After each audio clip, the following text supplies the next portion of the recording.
2023 special meeting of the board of the SACOG Board of Governors. Would the clerk please call the roll, and then we'll do the pledge of allegiance. Thank you. Good morning. Director Baines, Present. Bradford, Here. Branscombe, Yes. Houlihan, Here. Burris.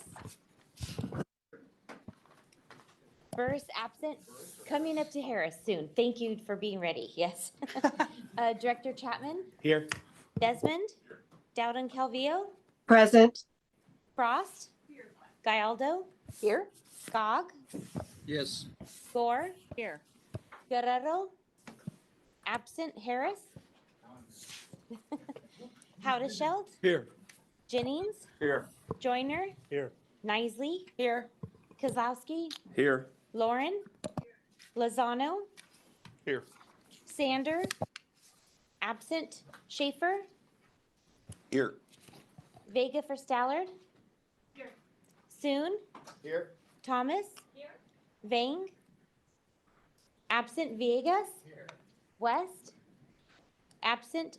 Vice Chair Saragosa, Here. Chair Kennedy, Here. and ex officio member Wong for Benny Paul.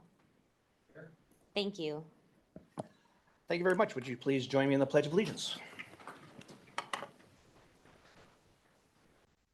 I pledge allegiance to the flag of the United States of America and to the republic for which it stands, one nation, under God, indivisible, with liberty and justice for all. Thank you. We will now go to public communication. If there's any member of the public that would like to address the board at this time on an item that is not on the agenda, please step forward at this time. Chair Kennedy, there's no public communications. Thank you. Then we'll move to consent. Just want to make the note that the Transportation Committee did meet last Thursday, and all of the items that were heard at the committee and that are included in the consent calendar were unanimously recommended for approval by the board. I attended myself. It was a great discussion. So with that. Move consent. Okay, Howdesheld moves. thank you. Okay, thank you. All right, we have a motion and a second. Being that we have members online, we will do a roll call vote. Please call the roll. Thank you. Is there any public comment Oh, at this sorry. time? Excuse me. There's no public comment. Thank you. Then call the roll, please. Director Baines, Aye. Bradford, Aye. Branscombe, Yes. Houlihan, Aye. Burris, absent. Chapman, Aye. Desmond, Aye. Dowden Calvillo, Aye. Frost, Gallardo, Gog, Yes. Gore, Aye. Early for Guerrero, Aye. Harris, Howdeshelt, Aye. Jennings, Yes. Joyner, Aye. Nisley, Yes. Kozlowski, Yes. Lauren, Lozano, Aye. Sander, absent. Schaefer, Aye. Vega for Stallard, Soon, Aye. Thomas, Vang. This is for the consent calendar vote, if you'd like to vote. Yes. Thank you. Villegas, West, absent. Vice Chair Saragosa, Aye. and Chair Kennedy. Aye. Motion carries. Thank you. Unfortunately, Director Benny Paul was unable to attend today to accept his plaque in our appreciation. Director Benny Paul, as most of you know, is retiring from Caltrans at the end of this month. And on behalf of SACOG, for those Caltrans folks that are here today, if you please pass on to us our appreciation for Director Benny Paul's long service on this board and to the state of California and Caltrans. And on a personal note, for placing probably the finest pedestrian walkway over I-5 in Councilmember Jennings in my district. So thank you for that. With that, we will actually adjourn to SACOG and convene as the Capital Valley Regional Service Authority for Freeways and Expressways. Lynette, can you please note for the record any changes in the roll call? There is no changes in roll call, except we'll make sure that in the record, it shows that Director Early is here for Guerrero. Okay, thank you very much. And there's 3 consent items for the CVR Safe agenda. One is to approve remote board meetings 2, approve minutes of the August 17, 2023 board meeting. And 3 is to amend the fiscal 23-24 budget for CVR Safe and amendment to the private call answering contract. These items, as I said, were heard. The relevant items were heard at transportation. And these can be approved in one motion. However, if anyone at this time would like to remove something and have a discussion on any item, please feel free to do so. Do we have any public comment at this time? There's no public comment. Through the chair. Yeah. Move to approve. Bradford will second. Okay. Who made the motion? Baines? Okay, thank you. We have no public comment. No members of the board have any comments, then please call the roll. Director Baines? Aye. Bradford? Aye. Branscombe? Yes. Houlihan? Aye. Burris, absent. Chapman? Aye. Desmond?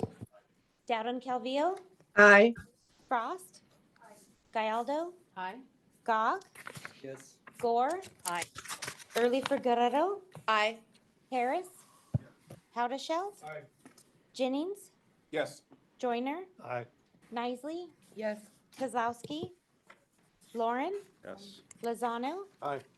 Sander, absent. Schaefer? Aye. Vega for Stallard? Soon? Aye. Thomas? Aye. Vang? Yes. Villegas? West, absent. Vice Chair Saragosa? Aye. And Chair Kennedy. Aye. Motion carries. Okay, with that, I also want to thank Director Young on the Tracy City Council for participating over the years.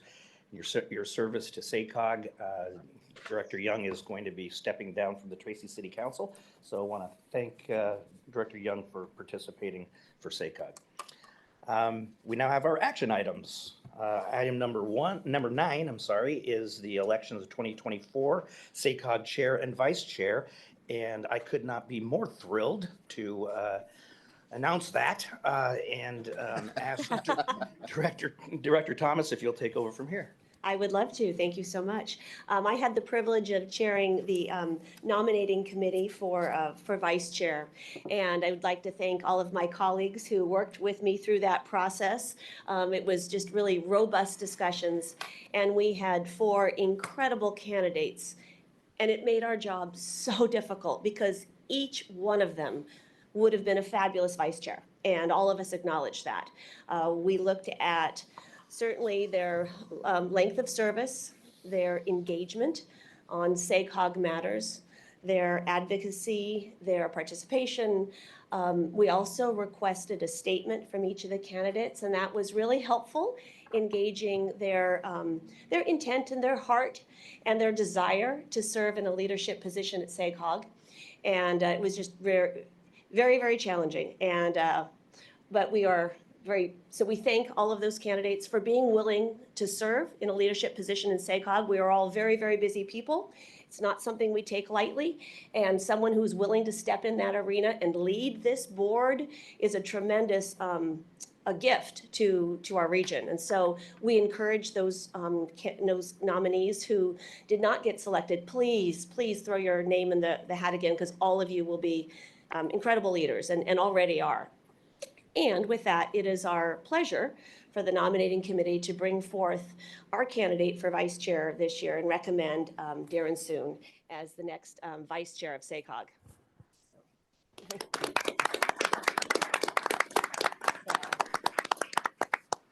At this time, do we have to vote on the chair as well? I believe so. Okay, so we weren't a part of that, but we nominate Michael Saragosa as the next chair of SACOG. Most interested in. And don't mean to give you heart failure, Michael. Okay, with that, is there any questions from the board at this time? Mr. Chair, I would like to, I guess, make a motion for Mr. Saragosa to be chair and Mr. Soon to be vice chair. Bradford will second. Thank you. We have a motion, second, and a third. Is there any member of the public that has any questions or comments on this item at this time? There's no public comment. Okay, then please call the roll. Director Baines? Aye. Branscombe? Yes. Bradford? Aye. Houlihan? Aye. Burris, absent. Chapman? Aye. Desmond? Dowden Calvillo? Aye. Frost. Gallardo. Aye. Gog. Yes. Gore. Aye. Early for Guerrero. Enthusiastically, aye. Harris. Haudashelt. Jennings. 100%. Joyner. Aye. Nisley. Yes. Kozlowski. Yes. Lauren. Lozano. Aye. Sander absent Schaefer. Aye. Vega for Stallard. Soon. Aye. Thomas. Vane. As the person sitting between the soon-to-be chair and vice chair, I have no choice but to vote yes. So yes. Villegas. West absent Vice Chair Saragosa. Aye. Chair Kennedy. Aye. And Director Sander, would you like to weigh in on the vote for the election of chair and vice chair? Oh, it's a tough one. Aye. Thank you. Motion carries. Thank you very much. I want to thank the members of the committee. Having served on the committee, it is hard because, you know, you're not just deciding among your friends, but you're deciding among people who are eminently qualified. So thank you, and thank you, Director Thoms. I appreciate your taking the leadership on that. Thank you. Thank you, Chair Kennedy, for your leadership. Greatly appreciated how you've led us, and congratulations to now Chair Saragosa and Vice Chair Soon. Once again, SAGHOG is in capable, expert hands, and we're grateful for your willingness to step into that leadership position and look forward to this next year under your leadership. Thank you. Congratulations. Second action item is item number 10, the Senate Bill 125 Transit Funding Initial Allocation Plan Approval. Mr. Doherty? Thank you, Chair, members of the board. Chris Doherty with the transportation team here at SACOG. The item for you today is the initial allocation plan for the Senate Bill 125 transit funding. Earlier this year in July, as part of the governor's budget, SB 125 was adopted and brought a new source of one-time transit operations and capital funding statewide. Approximately $5.1 billion of funding is going to be available for transit operators across the state.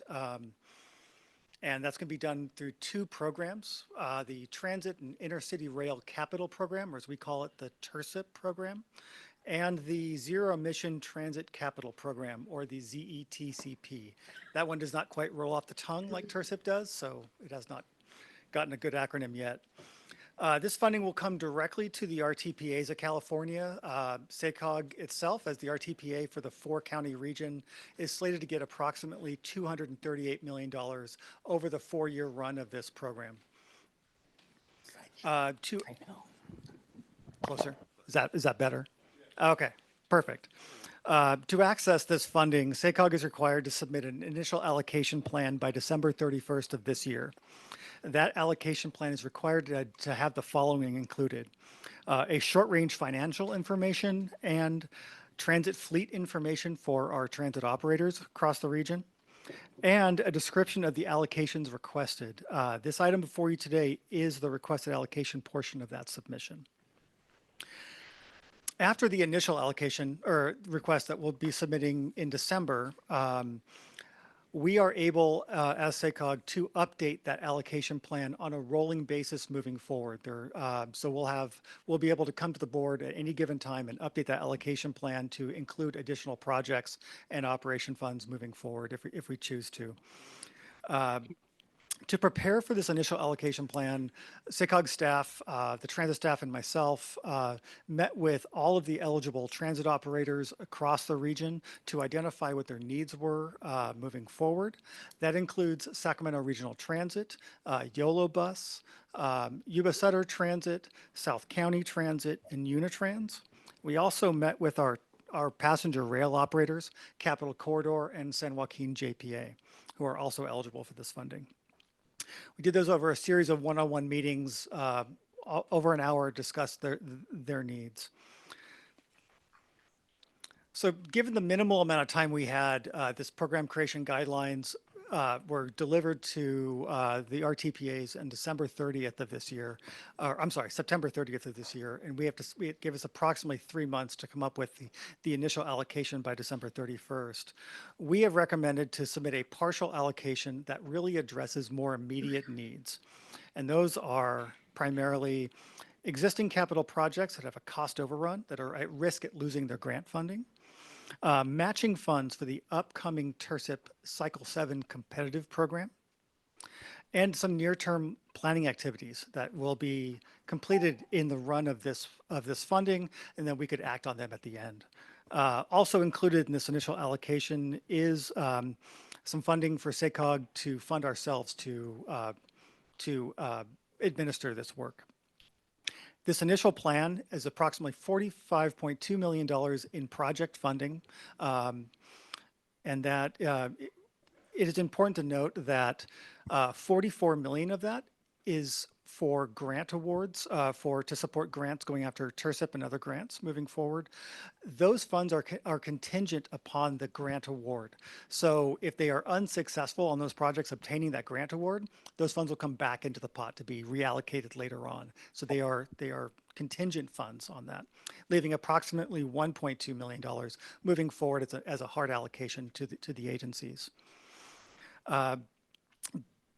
Just to be clear, this initial plan and strategy is not meant to be a framework for this program moving forward. It's really meant to address the clear and immediate needs that we had for transit in the region.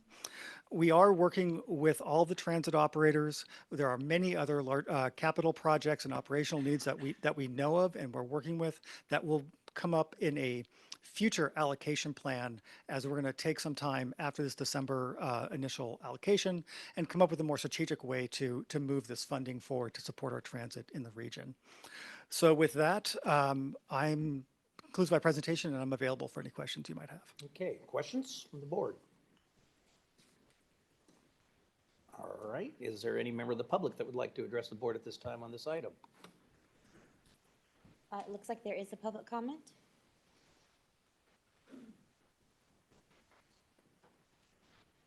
Good morning, directors. My name is Matthew Malk. I'm the Executive Director of the Yuba Sutter Transit Authority. On this item, first of all, I'd like to thank SACOG staff for their collaboration to date on this particular item.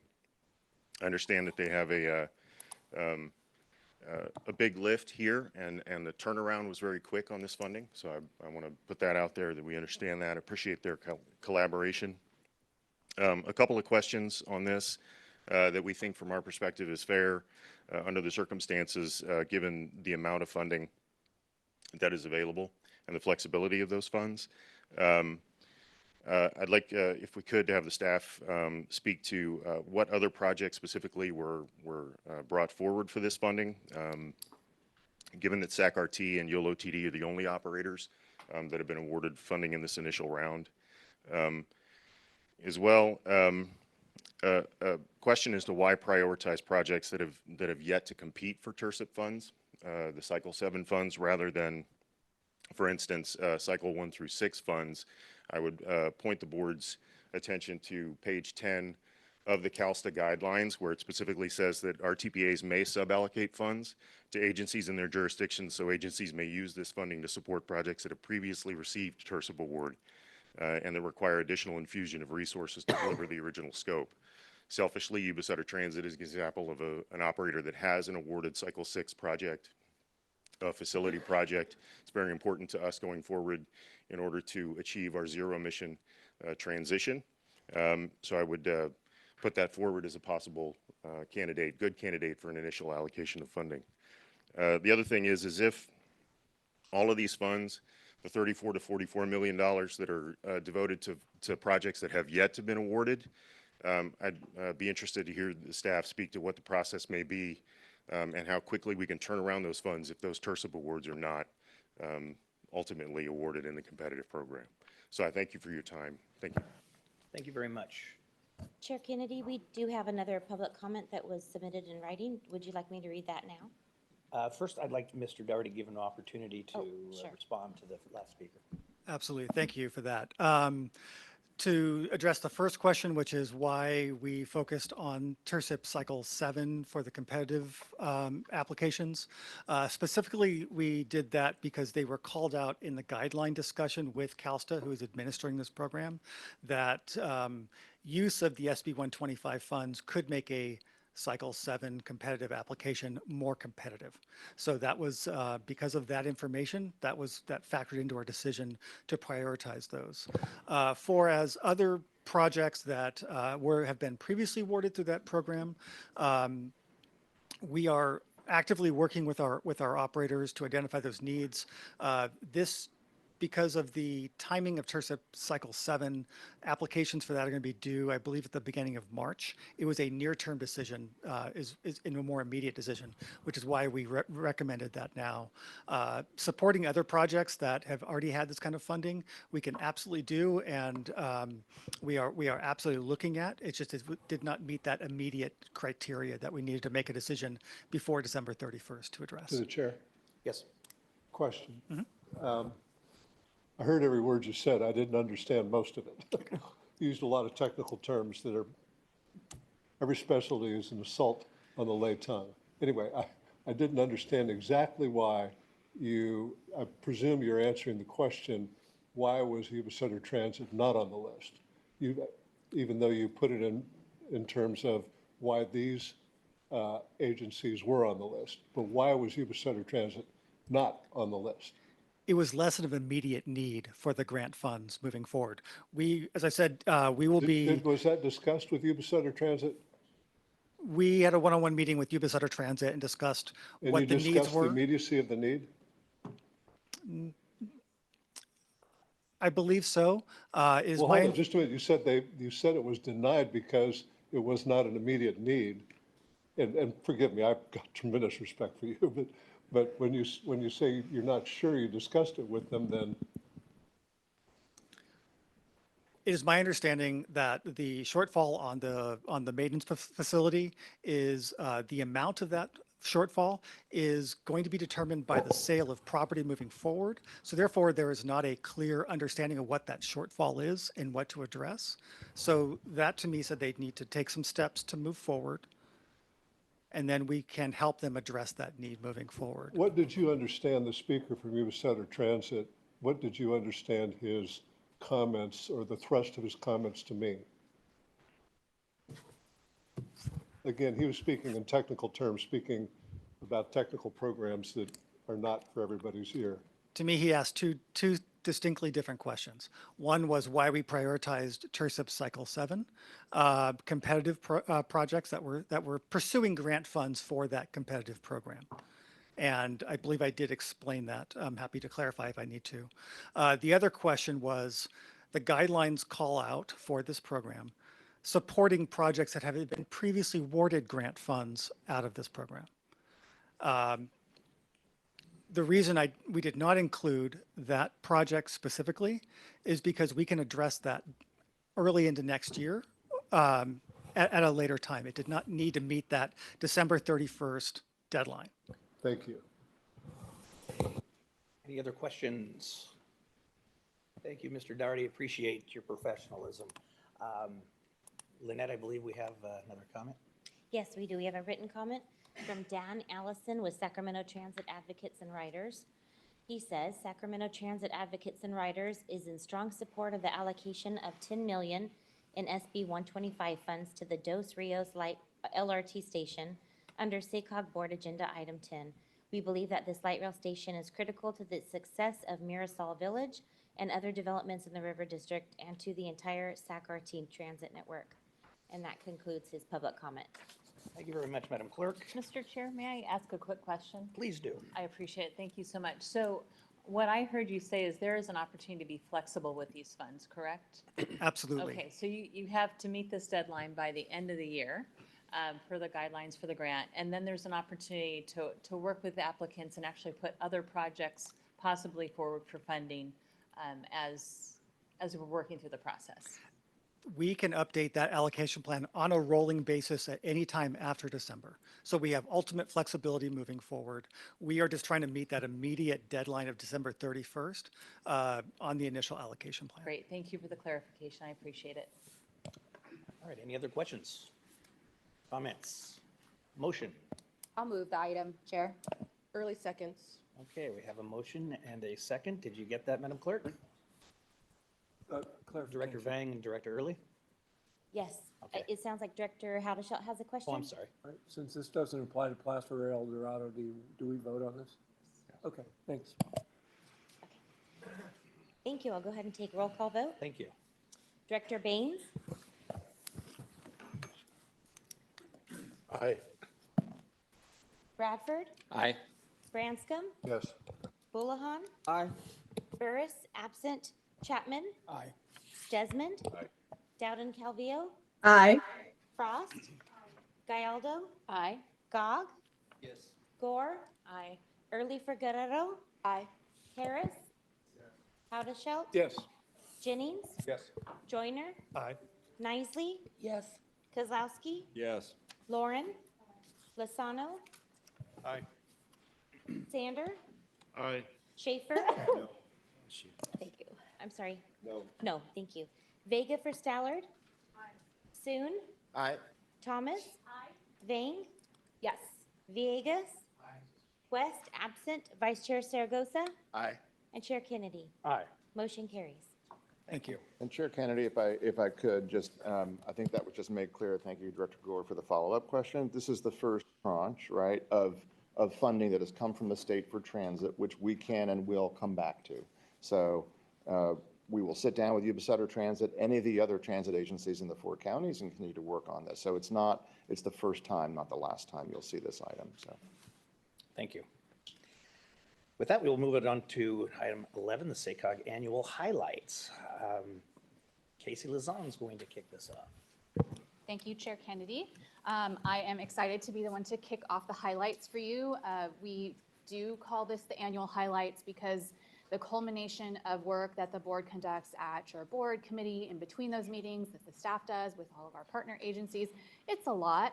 And this year, you did accomplish a lot as SACOG in implementing the strategic plan that was actually just adopted last year and implementing your current long-range plan. So what I have the privilege of doing right now is just giving you a couple of highlights that really were big milestones that the staff has been able to undertake, and then I'm going to be turning it over to committee leads to talk about some of the major accomplishments that you've all acted on. So first one, this year we finally were able to begin work on our $5 million Mobility Zones project. This was a RAISE grant that SACOG received last year to prioritize and advance the clean, shared, and active transportation investments in equity priority communities in the region, and we were finally able to hire a principal transportation planner to lead that effort in partnership with Civic Thread. It's a pretty significant engagement that will be happening with local community organizations and local agencies kicking off next year. And another one, SACOG and partners have been making headway in developing a regional transit network. This project this year engaged more than 1,000 community members to help inform the development of transit corridors to provide easy transit connections across cities and counties. So we're excited for more of that to be coming your way. Huge effort this year on your staff's part. I turn it back to you, Chair Kennedy, to go through the committee leads. Thank you, Casey. We will start then with our Transportation Committee and Chair Gallardo. Thank you so much. My pleasure to give you the updates. I have to tell you that I'm so appreciative of the opportunity to lead with this team. I had the A team and it made it an awful lot easier. So thank you so much for the great group that we had. And of course, it doesn't happen without the staff, and their support has been tremendous. So much appreciative. I want to start with just running through the funding because that's the exciting part of what we do. So starting with back in spring, we had $101 million awarded to 42 projects in SACOG's transportation funding round. And then at the same time, we were working on our active transportation, which is our bicycle and pedestrian projects across the 6-county region. And this was really a great news story for me. For me personally, I will tell you, I just hit 760 miles on my e-bike, and I'm ridiculously proud of that. But most exciting is that our region won $83 million through the state's active transportation funding program, and that's a record 10% of all funds awarded statewide. So pretty proud of what we've accomplished. And of course, on the heels of that success, we approved another $45.5 million in regional active transportation funding, and that will fund 10 active transportation projects in the region. SACOG's revolving match funding program successfully leveraged $7.5 million of SACOG funding to win $61.8 million in state and federal funding. So great investment of that seed money. And then to help build on the success, SACOG provided federal grant assistance and support letters to 17 transportation projects from our local communities, and they were granted funding that resulted in more than $137 million for the region. And lastly, $1.3 million was awarded to mobility projects, and that's to reduce our car trips and provide new mobility solutions as part of our Mode Shift program. In addition to the funding, which is a pretty significant list, we've had some notable program achievements. The board adopted the Engage, Empower, Implement, or the EEI program framework, and work is moving forward to create a more equitable and community-driven transportation projects. And important to me, I felt like we all saw from the devastating fires how critically important this piece was, but the board approved the Sacramento Regional Emergency Preparedness Strategy to establish a vision for how transportation assets and transit operators are deployed for emergency evacuation systems. And I think we all know how crucial that is. And then lastly, we've made progress on planning for managed lanes. We had a significant meeting there. We recognize that it's a short timeline and it's not one that we created, but we're excited to start that conversation, be able to provide some feedback to the general director group. So, great year in transportation, and thank you again for the opportunity. Great, thank you. Any questions? Thank you, and thank you to the committee for your work. With that, we'll move to the Mega Region Working Group with Director Gore as chair. Thank you, Mr. Chair. Appreciate it.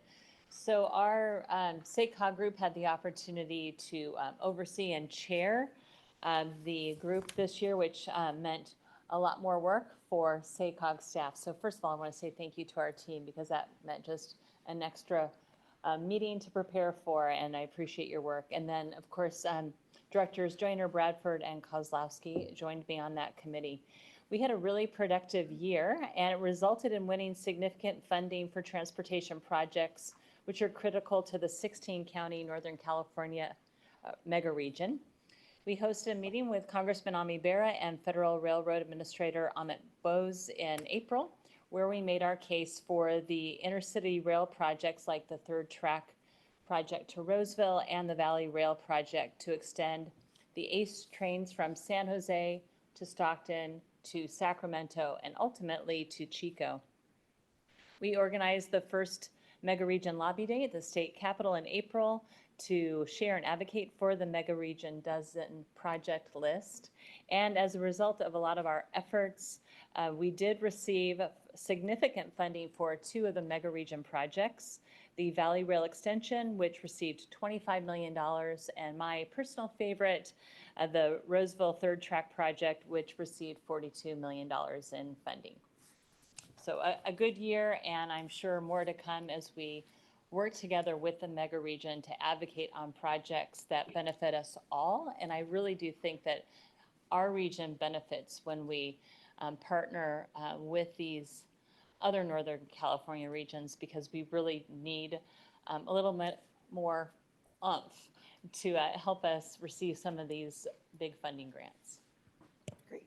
Thank you, Director Gore. Is there any questions?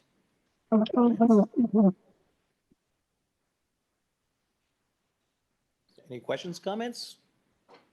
Oh, okay. Thank you very much. Appreciate it, Director Gore. That will move to Director Bradford and the Land Use and Natural Resources Committee. Great. Thank you, Chair Kennedy, and thank you for allowing me to serve as the Lunar Chair this year. I also want to thank Vice Chairs Baines and Lozano for their service and leadership on the committee, in addition to all the committee members and, of course, the SACOG staff.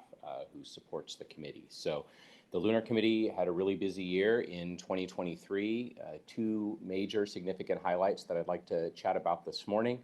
First is the development of the 2025 blueprint and awarding the first ever funding for the Green Means Go program. So it was a foundational year for 2025 blueprint. We had robust community engagement.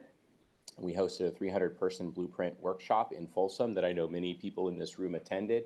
I know it was, I attended, it was extremely valuable. I really enjoyed the discussion with those at my table. There were focus groups conducted and outreach events in almost every city and county in the region. And I remember the poor SACOG staff that had to come to the Marysville Peach Festival when it was extremely hot and sweaty. They're braver than me. I think I left early so that I could get home into the air conditioning. So And sweaty peaches sound yeah, awesome. yeah. Well, at least there was like peach ice cream and, you know, some things to cool you off, peach iced tea, things like that. But it was still pretty darn hot out there. As a result of our outreach and mini grants to community-based organizations, a historic number of survey responses were received. And the top concerns among residents included quality of life, housing, safety, health, and pricing strategies to build and maintain the region's transportation network. So, and then moving on to the Green Means Go funding, we should all be proud that we awarded more than $31 million in Green Means Go funding this year. Funding went to upgrade infrastructure for infill housing in 27 locally adopted green zones, which including Rancho Cordova's Mather Mills Crossing project, which received an additional $4 million in competitive grants from the state. And Green Means Go also received national recognition with a 2023 Achievement Award from the National Association of Regional Councils that Vice Chair Saragosa was present for at their conference in Detroit and accepted the award on behalf of our entire agency. So thank you, Vice Chair, and that's it. Great, thank you. Any questions? I want to specifically thank you, Director Bradford. Director Bradford very much wanted to be on transportation, but when we had our initial meeting, he wowed me and talked about pretty much nothing but land use, so I said, I'm sorry. You overperformed. And his response was simply, you know, I'll serve wherever you think it's good for the organization, so thank you very much, appreciate that. Director Thomas and the Policy and Innovation Committee. My pleasure. Would like to thank Vice Chair Burris for joining me this year and leading this committee, and then all of our committee members who were very engaged throughout the year. Really appreciate everyone's participation, and of course our SACOG staff who always does a stellar job at supporting the committee's work. My report is short and sweet, and our big success, which was definitely a team effort across the SACOG board, was that the governor signed Assemblymember Cecilia Aguilera Curry's Assembly Bill 350, which allowed a formal extension of our 2020 Blueprint Plan. We all know how critically important that was, not only for the work of SACOG, but for our entire region. And so truly appreciate all the SACOG board members who used their contacts and met with state delegators earlier in the year to brief them about the work of SACOG and how important this bill was to build support for it. Appreciate our staff and our political working group that worked hard, our political group, I'm sorry, that worked hard to get support from local governments, transit agencies, businesses, environmental groups, and then of course the Northern California mega region partners, which were also critical to the success of this bill. And we all know, we all watched a lot of different bills go through the state this year, and a lot of them were turned down. And so this one was really important to get through. And so it was, when it was finally on the governor's desk, we so appreciate that we were able to get a support letter from over 20 mayors from all 6 counties in the SACOG region, which I'm sure was a huge help in getting the bill over the finish line. So deep gratitude to everyone that made this bill possible, and now the work continues on the Blueprint Plan, which I know we're all excited about. So look forward to a productive next year, and thank everyone that got this over the finish line. Thank you, Director Thomas. Any questions? All right, thank you, and thank you to all of those members who served on the P&I committee. Next, last but not least, Director Jennings. Thank you, Chair. I'll get my microphone in order. want to thank the 10 public members and the 10 board members, SACOG board members that served on the Race, Equity, and Inclusion work group that we had this year. We've been implementing SACOG's racial equity plan for about a year now. One of the main goals was to deepen our understanding of how race, ethnicity, income, and geography affects the social outcomes of communities throughout the Sacramento region. And we've been doing great work on that. And one of the ways to do that is to learn what about the board. We went to off-site board meetings where we visited Roseville, Yuba County, and South Sacramento to learn about community-led projects and how community-based organizations are reimagining themselves through their neighborhoods. So this was incredible work. We've worked together as a board and worked together as a community to really implement race, equity, and inclusion into SACOG's policies, principles, and actions. And I couldn't be prouder to serve as the leader of this group and look forward to our work for many years to come. Thank you, Chair. Thank you, sir. Any questions, comments? Again, thank you for everybody who served, both members of this board as well as members of the public, for the important work that you've done. With that, I'd just like to mention a few things that are more global to SACOG this year. We made a more concerted, as former chair said, we made a concerted effort this year to really get out in the community more than we ever have before as a board. I personally found it to be very rewarding and educational. We're used to getting in our cars, or in Director Gallardo's case, our bikes, and coming to these meetings. And it gives more context and rich meaning of what it means to really be a regional organization. There is no organization like this, you know, in this region, where we all sit around the table, have usually very polite conversations, but always very important conversations, and keep our eyes on, you know, beyond our own jurisdictions, but the region itself. We also reached out more than ever before to our tribal communities and tribal governments in the area. You'll recall we had Jesus Tarango, the chairman of the Wilton Rancheria here. That's vitally important for all of us jurisdictions, as you know, fairly new legislation requires us, as it should, frankly, to work when we have development projects more closely with the tribes. And I think that as an organization, a regional organization, for us reaching out to the tribes, I think is incredibly important. Also want to recognize the fact that our Youth Leadership Academy, in its 5th year, is more robust and successful than ever. Thank you to all of you members who brought people forward, youth forward from your jurisdictions. If you've had the opportunity to sit in one of their meetings, it would blow you away, because I don't think there's a person sitting around this table that could outshine any of the members who were on the Youth Academy. Their you know, engagement and intelligence was really, really inspirational. So as an organization, I think we've had a great year. It's good to see you all back in person. As much as, you know, it was nice to have these meetings not particularly clothed from the waist down. This is, I think, a much more conducive to us actually getting around the table and talking about, you know, the things that are important in the region. And finally, the recent meeting that we had at Sac State with the Air District, Regional Transit, SMUD, and ourselves, really never been done before. Look forward to doing it in other parts of the region in the coming years. But I've gotten great feedback from all of the other organizations who, quite frankly, don't have a great understanding of what it is SACOG does a lot of the time. And so the more people understand what we do, I think the more impact we have on the region. So with that, I will say great year, and we could not have done it without the fantastic staff that we are lucky enough to have. So thank you, and thank you, Mr. Corliss, and to your whole team. Mr. Chairman, very briefly. Yes. You know, appreciated the opportunity to have everyone to Roseville, and, you know, and we find we have more in common, right?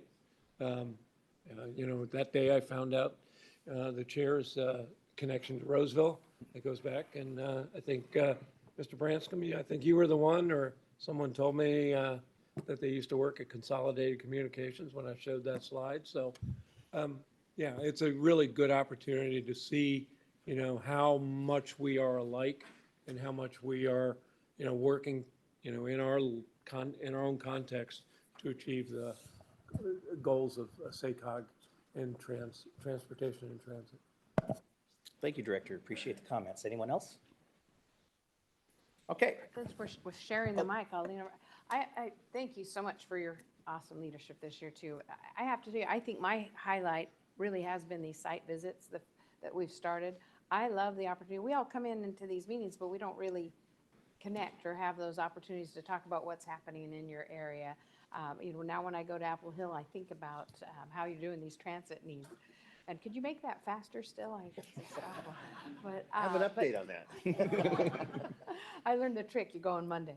But honestly, it's been great. I really think that's been an awesome opportunity for us to get out and see. I got to spend some time in Marysville and do some of these visits. So I encourage us to continue to do that so we can keep learning a little bit more about everybody else. So thank you so much. Thank you, Director. Appreciate it. Yes. And let me just pile on and thank staff as well. And I think those visits were also very important. And just for the record, during the virtual meetings, I, for one, was always fully and appropriately attired. So I just want to put that out there. Not so at many board meetings. Anyone else? Chair Kennedy, just want to give you a preview, which we will do in January, but I think we too as staff really appreciated getting out and doing the remote board meetings. And so we did 3 counties this year, as you know, Sacramento County, Placer County, and Roseville, and Yuba County. So next year we will do the other 3 counties.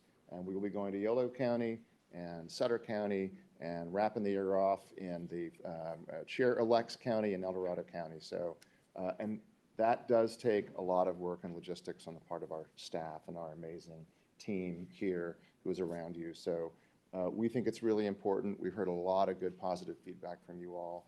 And we're going to be doing another tour probably in the March meeting. We'll probably come before the board meeting this time. So when you get that invite, if you can get there early, that would be great, because I do think there's just a tremendous amount to learn from a lot of our communities. So looking forward to it.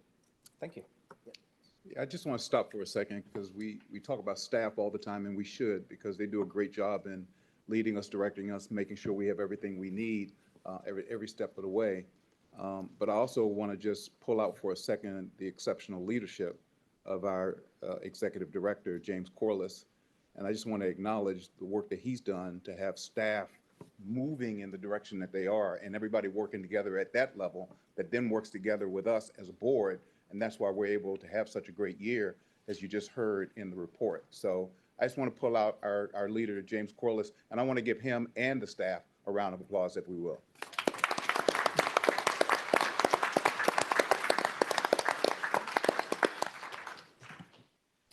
Thank you, Director. Anyone else? All right. Well, that takes us to item number 12, tolling in the Sacramento region and the YOLO 80 Corridor Improvement Project. And Kathleen Hanley's here. Thank you, Chair Kennedy and directors. It's a pleasure to present to you this morning. I'm Kathleen Hanley. I'm the principal planner on the transportation team here at SACOG, and I have item 12, which is an information item on tolling in the Sacramento region and the YOLO 80 Corridor Improvement Project. So for my presentation today, we're going to cover a lot of information, and I look forward to the board's discussion on the many items included today. I'll start with some background on managed lanes and how the facilities work.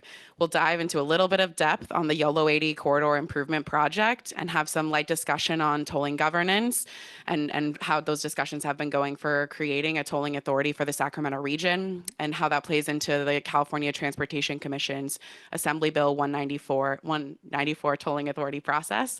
And then as I close out my staff presentation, you'll hear some remarks from YOLO Transportation District and Caltrans District 3, just to really represent for the board what a regional process this has been. In terms of background on managed lanes, so we talk a lot about them. I want to make sure we're clear on what they are. They come in a lot of varieties, but in essence, a managed lane is a lane that is managed by one or more qualities. It could be managed by vehicle type, which would be a transit-only lane. As you can see in the photo, there's a bus-only lane there, and then truck-only lanes. We have a couple of examples here in California, mostly heading over the pass into the Los Angeles region. You can also manage a lane by occupancy. These are commonly referred to as high occupancy vehicle or carpool lanes. So those lanes typically during the peak are only open to vehicles that have 2 or more or 3 or more passengers inside of them.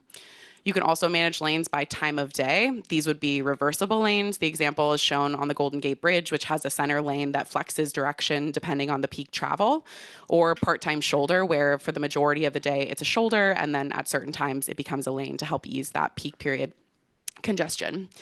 And the topic for today and most of the discussion will be on a type of managed lane that's a toll lane. So they come in 2 types, which I have more detail on the next slide here. The first is a high occupancy toll or HOT lane. In a high occupancy toll lane, high occupancy vehicles, those carpool vehicles, are able to use the facility for free. And the facility designates what constitutes a carpool vehicle, typically in California, either 2 or more or 3 or more occupants. And then if single occupant vehicles want to use that lane, they need to pay a toll. An express lane is very similar, but all passenger vehicles pay a toll to use that lane, but typically high occupancy vehicles receive a discount. So more simply, a hot lane, carpoolers usually use it for free, and an express lane, everybody pays, but carpoolers pay less. So there are a lot of examples of tolling and toll lanes in California. They're largely concentrated in the San Francisco Bay Area and Southern California regions. Generally, the systems fall under 2 basic models. The first is called a corridor model, which we have exemplified here by the San Mateo US 101. So this is an organization that was created just to toll US 101 through this section. The corridor model offers a lot of flexibility and local control. If you have a tolling authority that's focused just on one route, they can be very specific about what the needs of that route are, the needs of those communities on that route, and really structure the policy relative to that route. Unfortunately, this is pretty common in the Bay Area, but they do have to have a lot of coordination between all the various authorities for each of the different routes in order to make the system more seamless for the user. So there's a lot of interagency coordination that's needed if you want to use the corridor model. The other basic model is the regional model, which Los Angeles Metro is the example here. So Los Angeles Metro operates tolls on a variety of different routes within their jurisdiction and is able to provide sort of a more uniform website and policies for motorists to be able to access, and they sort of have occupancy rates and times of day that are all coordinated with each other. Of course, that's a lot of jurisdictions within one county that have to get together. And so this coordination is still there. It's just more on the coordination within the authority as opposed to coordinating between the authorities to make the system work. The proposal that we have today really focuses on a regional model as we're looking to, really start tolling in this region, looking at the opportunities to be able to work together to make this happen. And I'll have more detail on that. So the adopted Metropolitan Transportation Plan and Sustainable Communities Strategy has a number of proposed toll lanes in the Sacramento region. There's a map here, but the lines are faint, particularly for the audience. So overall, if we start in Placer County, it's the southern portion of State Route 65, down Interstate 80 through northern Sacramento County across the top, and over to the rest of Interstate 80 through Yolo County to the Solano line. And then it has US 50 through Sacramento and across, and then Interstate 5 starting from near the county line down through towards Elk Grove, and then on Business 80 and heading down State Route 99. So it's largely concentrated in the urban core, but it touches a lot of jurisdictions and a lot of counties. And so that's, really lent itself to the regional approach that we have for discussion today. There are 2 projects that are more active than others in terms of implementing tolling here in the Sacramento region. The first will be the focus of today's presentation, which is Interstate 80 in Yolo County. That project is currently in its environmental phase and construction is partially funded. But right on its heels is Interstate 5 in Sacramento County, which is also currently in the environmental phase, just a little bit earlier, and construction remains unfunded for that project. For some more detail on the YOLO 80 corridor improvement project, so this project extends on Interstate 80 from the YOLO Solano County line through YOLO County over to Interstate 5 in Sacramento County, and then has a little fork there where it goes across the top. The project's proposed to improve person throughput, support goods movement, and improve modality and travel reliability, modality being travel options along that corridor. The project management is being led by a partnership between Caltrans District 3 and YOLO Transportation District. As I mentioned on the previous slide, construction is partially funded. There's $97 million of funding committed to this project. The bulk of that is $86 million from a federal infra grant. And the total project cost, depending on which alternative is selected, is between $230 and $465 million. The project has a number of alternatives. The draft environmental document is out right now. Just to give a brief overview for the board for discussion, there are 7 different types of alternatives included in the document, 3 of which are toll lane alternatives. YOLO Transportation District has adopted a tolling alternative as their preferred alternative, so that'll be really the focus of what the partnership is thinking about and what the discussion is today. Within those alternatives, there are the differences between HOT, as we talked about earlier, and express, and also what amount of occupancy would be considered for carpool for the free use in the HOT. And then there are other non-toll alternatives that are included in the environmental document, including adding a carpool lane instead of a HOT lane, adding a transit lane instead of a HOT or express lane, and then converting the inside lane that exists right now into a carpool lane. The draft environmental document for the YOLO 80 corridor improvement project was released on November 13th, and comments are due January 5th. The final environmental document is expected in March of early next year. Design is expected to be complete summer of next year. And really the purpose of today's conversation and what is driving the consideration for the SACOG board is related to the deadline for the infra funds. So those infra funds that are committed to the project need to be obligated or spent by September of next year, which means that construction needs to start at that time to spend those dollars. So the project's on a very tight timeline with not a lot of slack in order to maintain that money that's been committed. Once construction begins, construction is expected to take 2 to 3 years, depending on which alternative is selected. I'm talking about the project's delivery process and sort of the general 4 phases that we see in project delivery, which are planning, environmental, design, and construction. But I know this is the first major project to come forward in the region, so I want to be clear that the delivery of a managed lane project is actually a lot more complicated. There's lots of different documents that need to be created and policies that need to be developed. So there's been a lot of partnership between YOLO Transportation District, Caltrans District 3, and SACOG to keep this project moving along towards its deadline. And so we're reaching sort of a key decision point in January of this year on the Assembly Bill 194 tolling authority.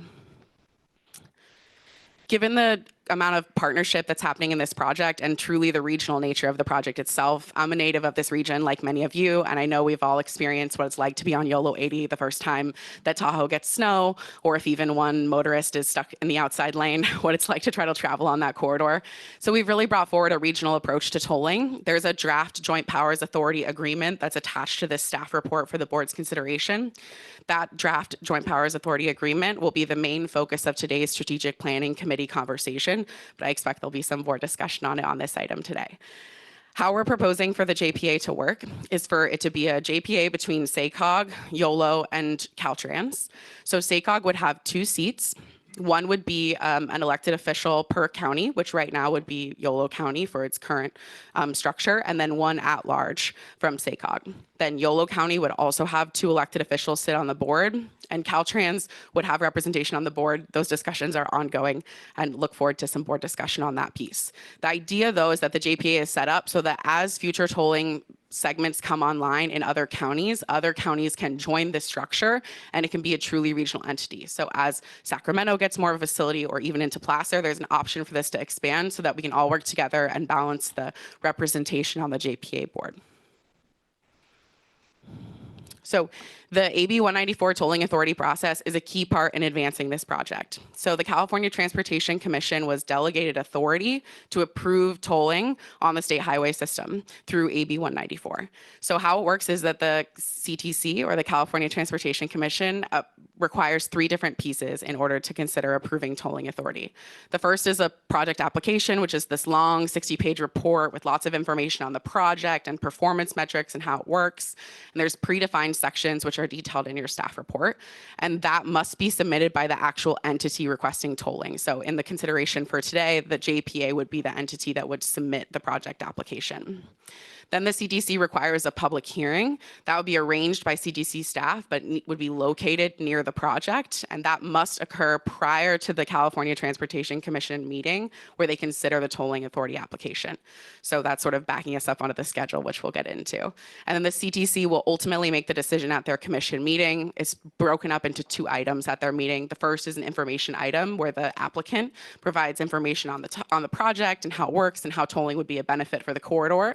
And then CTC staff present their staff recommendation for the commission's decision. So on the AB 194, there's sort of a balance of different responsibilities here that I want to be clear for the board's discussion. So SACOG is the designated regional transportation planning agency for Yolo County. So as that, it must consent to the submission of a tolling authority application to the CTC. That's in the legislation. That's how AB 194 works. Also, as a likely member or proposed member of this JPA that's under discussion, SACOG would also need to consent to the creation of this JPA. Yolo Transportation District and Caltrans will continue to manage the project development of the actual Yolo 80 corridor improvement project as it moves forward. And they're also the lead on the writing of the application and the providing of the supporting technical documentation to support that application, and would also, as members, need to consent to the creation of the JPA. There's a section on the AB 194 application which asks about what partnership there has been with the local Caltrans district. So Caltrans' involvement and support is necessary to move this project forward. Then the JPA itself is actually the entity, as I mentioned, that would submit the tolling authority application and then receive the tolling authority and would manage the operations and the maintenance of the tolling facility moving forward. So that brings us to why we are talking about this right now. So if we start on the right side of this timeline here, March is the California Transportation Commission meeting that we need to have tolling authority considered in order to obligate funds in time for that September infra deadline. So that's when we need tolling authority to take place. So if that's happening then I mentioned we have to have that public hearing. That needs to be in sort of late February, early March. The commission requires it to be prior to their meeting. So, and then the commission staff need to review the application prior to the public hearing. So that application needs to be submitted to the commission in late January. So the SACOG board meeting in January will be really key, and there'll be a number of actions that will be considered for SACOG board action on related to progressing this project, the creation of the JPA, the submitting of the tolling application. All of these pieces will be for actual action in January. But today's meeting in December is really focused on discussion. So staff are doing this required pre-application period with CTC staff and having these interagency discussions on governance. So the focus of today is really on that discussion that helps guide us so that we can generate the necessary materials so that the board can make the informed decision in January. So to be clear on sort of what needs to be decided prior to this AB 194 process and what can still be under discussion afterwards. So interagency governance discussions, really what we need to have in order to form the JPA and submit this application is focused at a high level on roles and responsibilities between the 3 entities, and the creation of the actual JPA agreement is needed prior to the CTC application. Lots of the other details on the policy related to how the toll lanes will work happens after this point. So the actual JPA board, how it's staffing, the administration, what toll prices would be set at, what its operating hours would be, what discounts would be, how the expenditure plan would be spent. All of those are items that come after the submission of this application. And also there are a number of places where the greater SACOG board still has a role as the regional transportation planning agency to continue to weigh in on those decisions, even if a JPA board was created that was sort of like leading those actions. And then all 3 agencies are really prioritizing equity and having an understanding of making sure that any toll facilities that would come to be wouldn't exacerbate existing inequities in the transportation system. So that'll be a key start piece for the JPA. Okay, so as we head into discussion here, I want to summarize a bit on what the Transportation Committee was. So they heard a very similar presentation on Thursday of last week, and we got some good input from the committee members, largely related to the role of Caltrans within the JPA and what's in the best interests of all the parties involved here, and then some clarification on what can be decided, how much flexibility remains once the decision has been made to create a JPA and to submit this tolling authority application. So as I wrap up my staff presentation here, I'm going to hand it over to Executive Director of Yolo Transportation District, Autumn Bernstein. Thank you so much, Kathleen, and thank you all for the opportunity to be here. Autumn Bernstein, Executive Director, YOLO Transportation District. I really want to appreciate, first of all, SACOG leadership and staff for getting us to this point. It's a tall order to pull together a brand new joint powers authority in this region on such a short timeline, and I swear we wouldn't be doing this to you if we did not have this extreme time pressure that has been imposed upon us by the federal government. It would literally take an act of Congress to give us an extension on using these dollars. So that is what we're up against and why we're asking you to absorb all this information and be prepared to vote on it by January. As you know, this project is a key priority, not just for YOLO, not just for SACOG, but really for the entire Northern California mega region. It's one of the worst bottlenecks, and it's truly the land bridge connecting Sacramento and the Bay Area. We all need it, and we all need it to work. We're cognizant of designing this tolling authority in such a way to be flexible and to allow it to expand, to give other counties a choice to join this tolling authority, to not just do it as Caltrans and YOLO Transportation District. We really want to be good regional partners, and we recognize the responsibility of being the first in the region and wanting this to work for, it's not just going to be YOLO County people that are using this facility. We know it's going to be people from our region and from other regions, and so we want to do it in a collaborative way that really lays the foundation for the best future, not just for our agencies, but for the people who need to use this corridor. So we're grateful for your willingness to work with us on this short timeline. Our board, the YOLO TD board will be discussing this tonight. We do have a quorum of YOLO TD board members here today, so I won't speak on their behalf. I'll let them speak on their own behalf. But from my perspective, I think this draft JPA agreement does a good job of balancing our needs with the needs of the region. We recognize there's several unresolved issues, and we are very much looking forward to working with the other counties here in the region, as well as Caltrans, to resolve those remaining issues over the next month before this comes to you for a vote. I'm joined today by our partners from Caltrans District 3, as well as YOLO TD's Director of Planning, our Special Counsel, Kirk Trost, who may look familiar to some of you all, who's been working with us very closely on developing this JPA agreement, as well as our tolling experts from WSP, that's Jeff Nazarino and Lauren Stafford, who have been working on tolling projects all over the state and have a lot of knowledge that they have brought to us. And I wanted them all to be here today, even though they're all really expensive, to answer any questions that you all have, and they will be sticking around for the Strategic Planning Committee as well. So please feel free to draw on me and particularly them as a resource for any questions you have. Thank you. Thanks, Autumn. Before I hand it back to the chair, I'll open it up to Caltrans District 3 Deputy District Director of Project Program and Asset Management, Greg Wong. Mouthful, I know. Thank you very much, Kathleen. And Chair Kennedy, before I start, I appreciate the kind words for Amarjeet. He couldn't be here today, had a family emergency. I'm usually the one working on... Can you move the microphone closer to you? Okay. Better? Yes. In front of my notes. But I've been working with the teams on this issue, and I get to be up here and not technically our ex officio Sue Tacker, our partner and with the region, but you guys got a lot done here during his tenure. He's going to be missed. He's going to miss all you. I mean, I live in this region as well, and it hasn't hit me yet, but in the next 2 weeks, I think it will. Regarding this microphone away from your mouth. Really? Maybe it's me.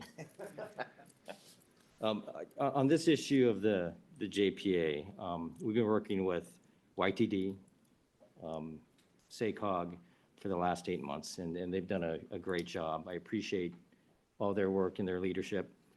I also want to give a shout out to the Caltrans team out there. They're here with me today, really to help answer questions, because I probably won't have them all. But as far as the governance structure, I do have the authority from Caltrans. When we saw the presentation, we were a little concerned with the fact that the seats are still to be determined, to be discussed. We have talked about having 2 from SACOG, 2 from Caltrans, and 2 from YTD. In this post-743 world, there are other districts that are looking at being lead toll authority for the JPA, or instead of a JPA. I don't think that works here. I don't think any of us believe that works here. I see the partnership here. I've worked, previous to this job, I worked with the California Transportation Commission at my job at Caltrans, and they see the value of the partnership here too. Not to say that there won't be challenges for this, for the JPA. I mean, all of these projects will be likely built in phases. As equal partners, we will have to bring our expertise and resources together to complete multiple phases of the project, as you saw on that slide 6. For those of you with experience working in partnership with Caltrans, you know that we have much success working together than we do working against each other.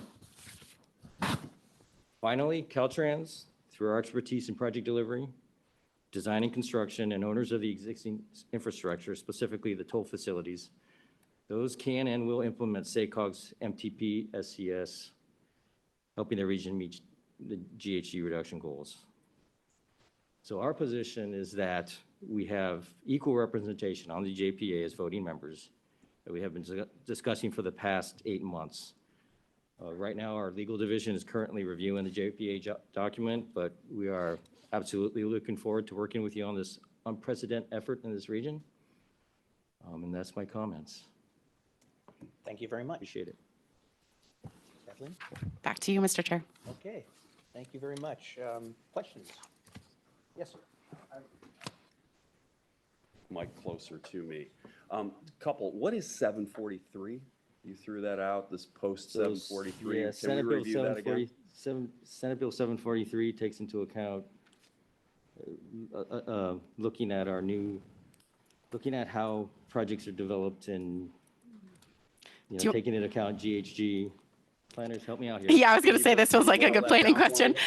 So what Senate Bill 743 does is it replaces level of service, which was the traditional metric by which we understood how development, new projects, or housing impact of the transportation system. And so level of service is a measure of congestion. Basically, you have a low level of service, cars aren't moving. You have a high level of service, you have sort of free flow conditions.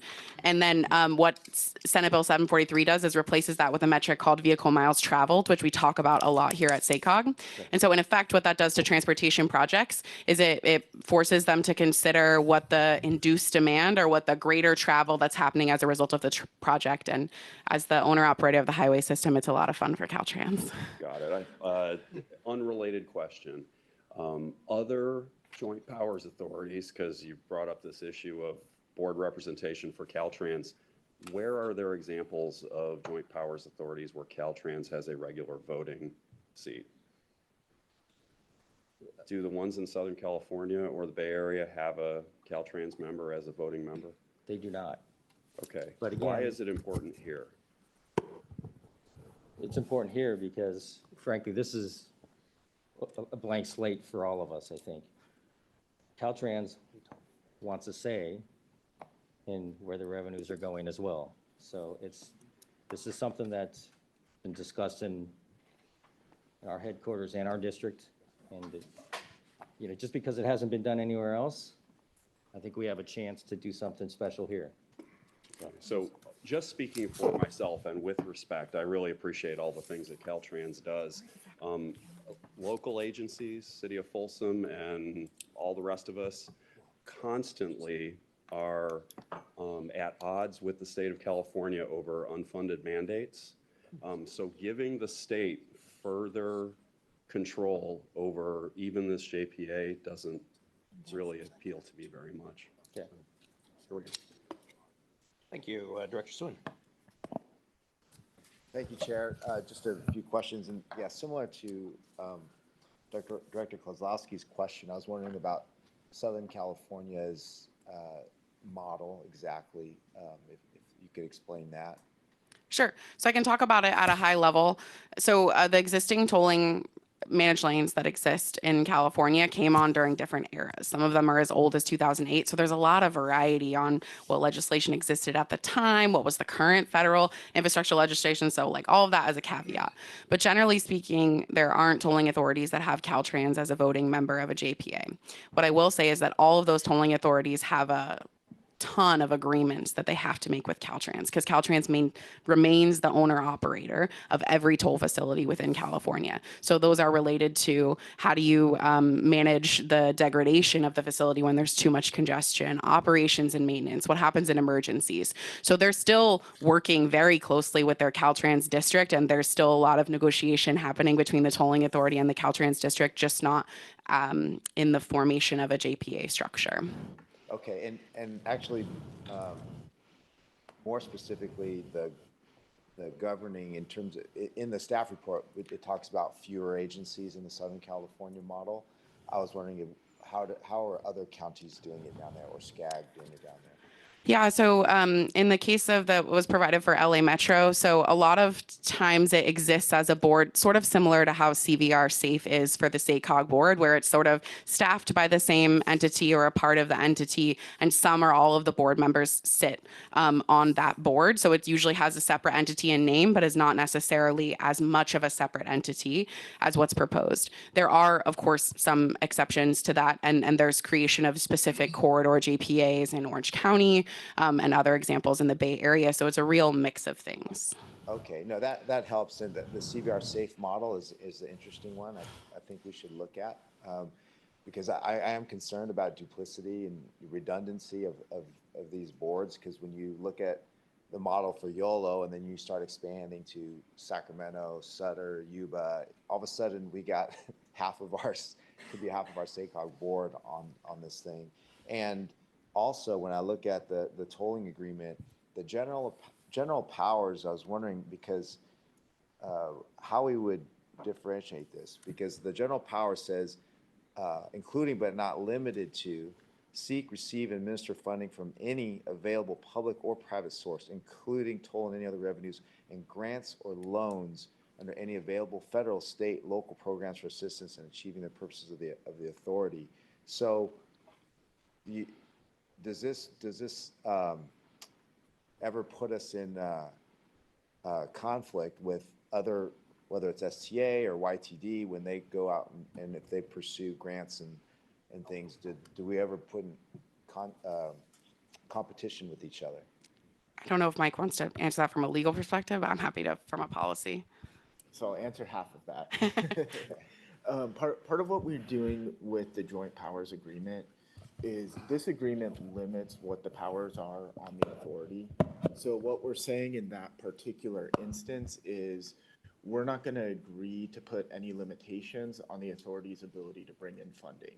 So if we could theoretically say the authority cannot go after grant funds, but then we have to live with that down the road once the authority is operating. So the goal here with a lot of where we're stating the powers for the authority is to be expansive. That way there aren't any impediments to what we want to do in the future. And then the authority board or working with the other partners can decide how to be more restrictive and more limiting in that. Now, on the specific question of would the authority be going after, if the authority is going after grant funds, would they be competing with other agencies?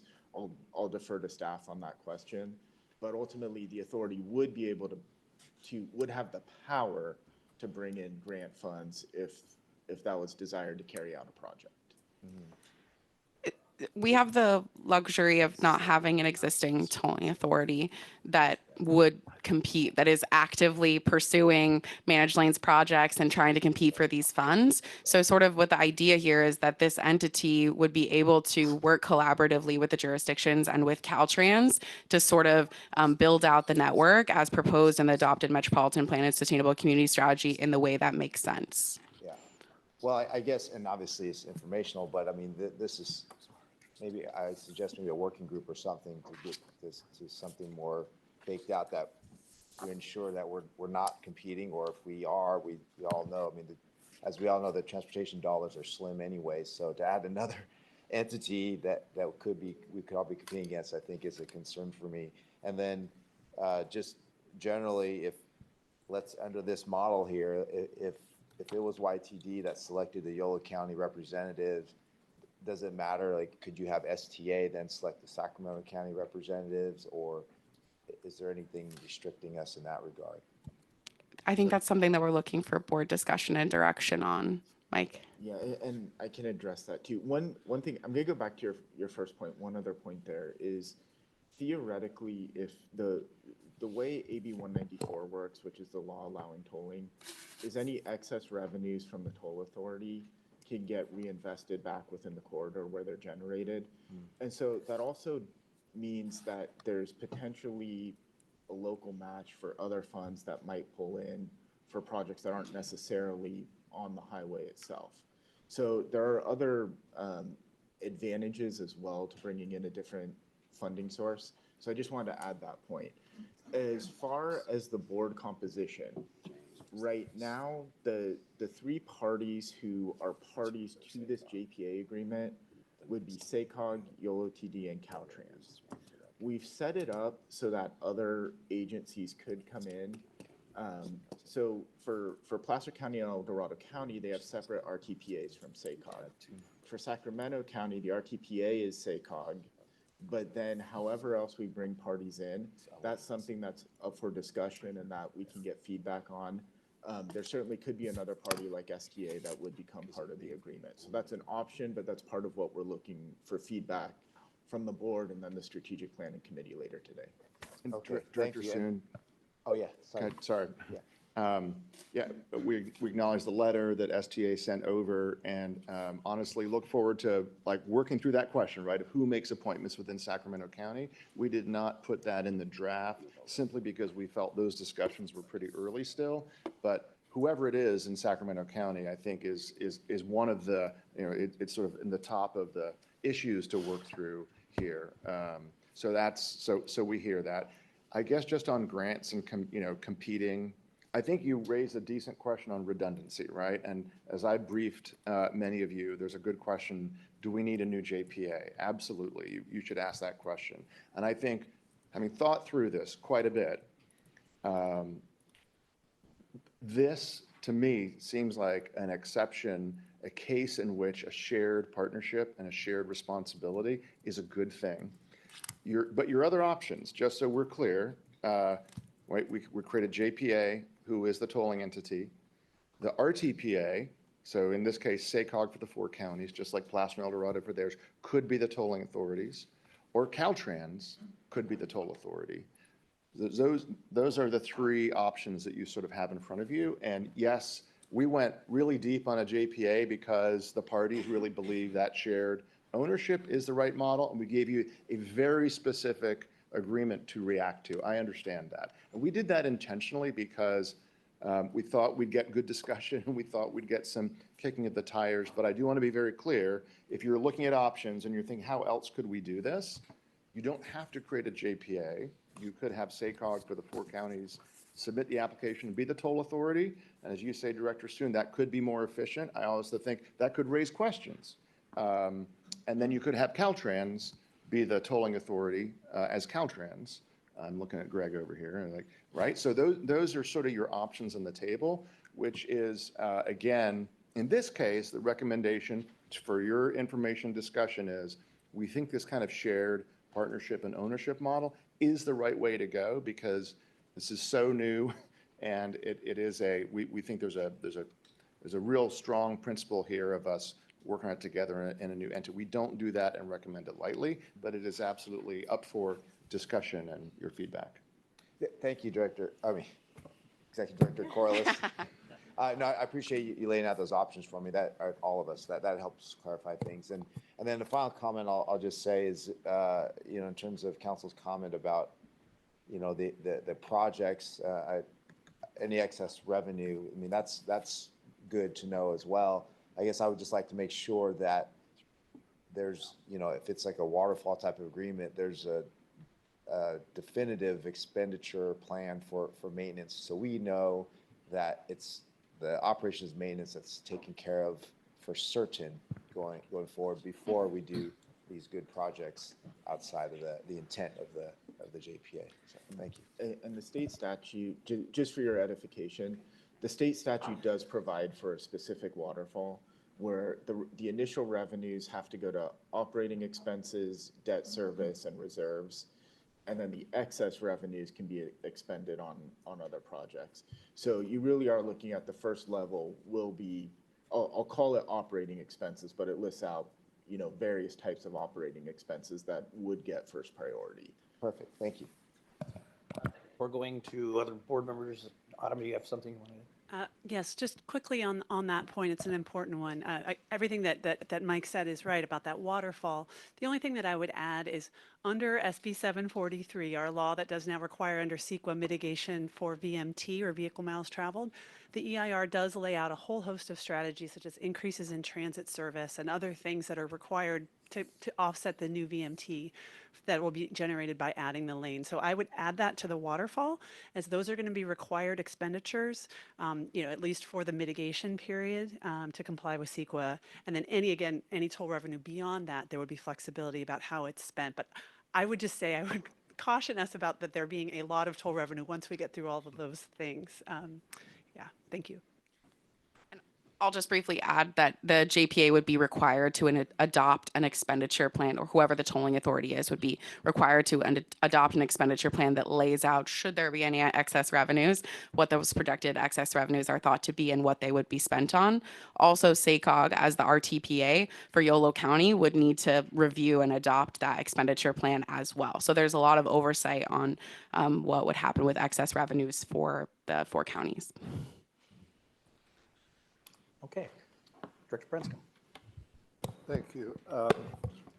First, a comment on the constitution of the JPA or the management group that would manage this.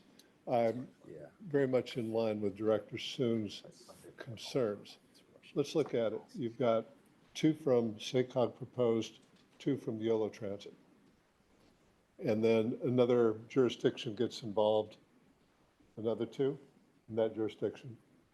But then I hear Caltrans saying they want equal representation. Does that mean Caltrans would want an additional 2 to maintain the 3rd position? Doesn't matter. There's complications, and I think my suggestion is that you have real clarity on how this grows. And I think as you imagine it growing, there's a great case to be made for SACOG being the management authority first. I've got some other comments. I heard Caltrans representative, Mr. Wong, make a pitch that basically Caltrans wants to be on board because they want to be on board. One of Caltrans representatives made this pitch to the Transportation Committee, and here is an organization that wants to join an organization that's going to be making decisions. His pitch, and he was reading from prepared text, at least it appeared that way.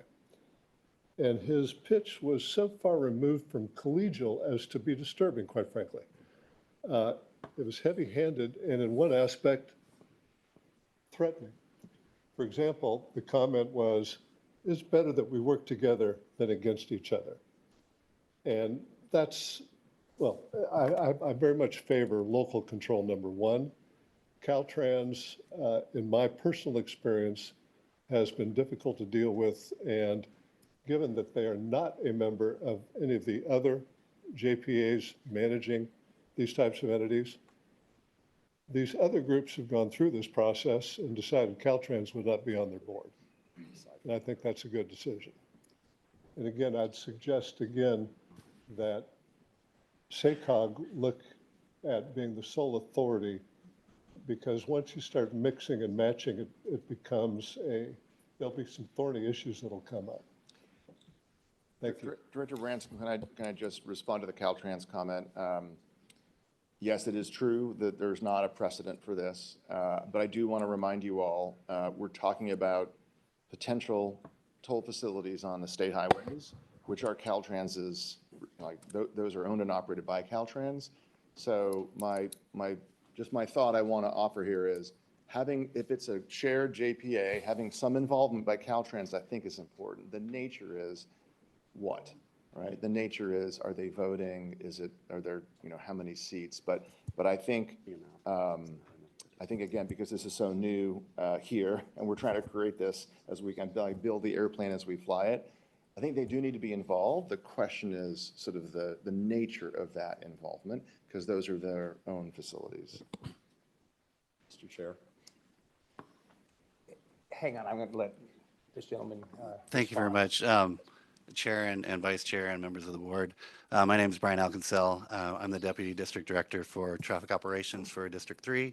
I'm responsible for safety programs and mobility programs. I've worked with many of you on projects, and we have had extremely good partnership with each of you. And I just want to clarify a point that we did not say that we are, you're for us or against you. We are here in partnership. We are here because we want to be part of this, because we want to show collaboration to the CTC. We do know that in partnership, we get a lot more done together, and that's what I said. We are much more successful working together. I would say that we do add some things to the table that you may not have if you don't have us part of the JPA. And one of that is just our project delivery arm that you can utilize. We've been able to work with YTT in the last couple of months to get design on the table ready for this project. Quick, nimble, whatever you want to call it. We are there to work. We're working 24/7 to make sure this happens together. The other thing, my background, my expertise is with TMC management. I used to be a TMC manager. We have a facility that can manage this facility, the freeways. We work closely together with CHP. I have connections in a quarterly partnership meeting with Chief Dust and his three sector chiefs. We have that partnership already. We want to bring these things to the table. And ultimately, we look better together. We work better together. It is unprecedented, but let's flip that around. This is unprecedented. Imagine us walking into the room at CTC working together. I want you to just think about that for a minute, because that's what we're here to do. All due respect, we would love more partnership. That's why we're here. Thank you. Thank you. With that, I've got a list. I'm going to go with Director Thomas. Thank you. First of all, I appreciate that all of us have different perspectives in our jurisdictions, but I would like to state I represent El Dorado County, and I have to say we so appreciate that Caltrans has been an incredible partner with us to deliver all kinds of projects. We've worked through some really sticky, tough issues together, and I very much value Caltrans as a collaborative partner to make sure that our residents and our travelers that we all are tasked with serving are well served by our transportation system. So, thank you, and I look forward to that continued partnership. I do have two questions. In terms of I appreciate that right now we are just dialogue and opening up thought and seeing what is the best model for how we move forward. So my first question is, what would it take for SACOG to have the capacity to be the tolling authority, for one thing? And then a completely separate question, how does the concept of adding tolling lanes tie into the state's opposition for capacity-inducing projects? Those are my two questions. You've asked some good ones, Director Thomas, as always. So in terms of our capacity to, I guess, manage a toll authority, I think that was your question. And I've had this discussion with many of you. I mean, I think whatever partnership, whatever tolling authority this looks like, I would suggest to you that we actually don't have all the expertise we need right now. Right. We need everybody at the table, but we also need some people, some professionals who have done these in other places. Here's the good news, is we're not first out of the gate on this, right? If you have a fast track, you've probably driven across through express lanes. You've seen these in most major metropolitan regions in the United States. So and we still have this to figure out as we go forward. Whatever formation, governance structure we have here, we have to figure out how are we as partners contributing in the short term, and then what are we doing to bring in some, I think, professional expertise and staff to manage this. As other authorities have done that, and there are many people on a contract basis and firms who know this business, because it's not a typical business. It is not a planning business. It's a customer service business. It's an accounting business. So I would suggest we have to bring that expertise in to the region, whatever this authority looks like. And your second question was? I can take that one, James. Oh, good. Thank you.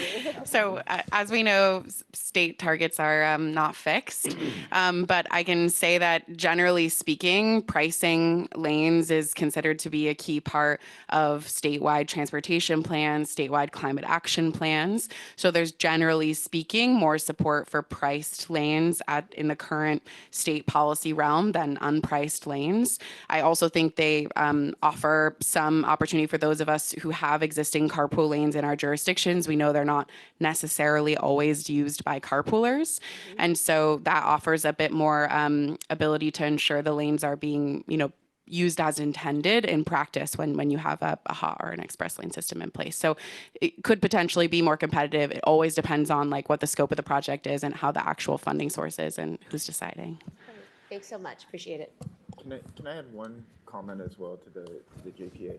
One thing what we're really looking at is what the governance structure of the JPA would be, because one advantage of using a JPA as opposed to SACOG doing anything directly is that the JPA is responsible for its own debts and liabilities. So it's almost like if you're a corporation and you create an LLC so that it's within the LLC, this is kind of like the public entity version of that. And there are some other tort liabilities and things like that that we have to look at and that we'd be taking on. But there's an advantage from a legal risk management aspect of using a JPA. Now, how that JPA is governed, that's completely up to the parties of the JPA. But that is something that I think is important to take into account in this particular case. Thank you. Thank you. Yes, Director Frost? Thank you, Chair. I have a question. I want to first clarify that I understand correctly that whether or not we decide to organize the JPA in this manner, there's something that will be formed and it could potentially be only Caltrans or a state assigned agency, which would leave us with no voice at the table. Is that correct? Yeah, that's one option as I laid out. It would only be Caltrans. I don't believe there's any other state agency out there, but it will be Caltrans. That's right. That's one option. Okay. And then my next question relates to the powers of the JPA in the document here. It talks about the restrictions of the JPA and the limitation shall not preclude the authority from expending toll revenues on corridor enhancement or similar projects. So the question I have is, would the JPA then have the authority to grow tolling in the region? Would there be a required collaboration with the local government for expanding the tolling, or would this just be, it's a state highway situation, and what is the, where, do you understand what I'm saying? I do, and I can, Yeah, I think I can address that in a couple ways. One is the expenditure of the excess revenues would be within the corridor. So it wouldn't necessarily, as Autumn mentioned, there may be mitigation projects and other things like that that aren't on the highway itself, but within the corridor and providing better service within the corridor. And those could be coordinated with the local agencies, other stakeholders. As far as future tolling, this authority that would be created, that would be the entity that submits a tolling application to the CTC. But under the statute, the way it is now, the Regional Transportation Planning Agency has to consent to those applications.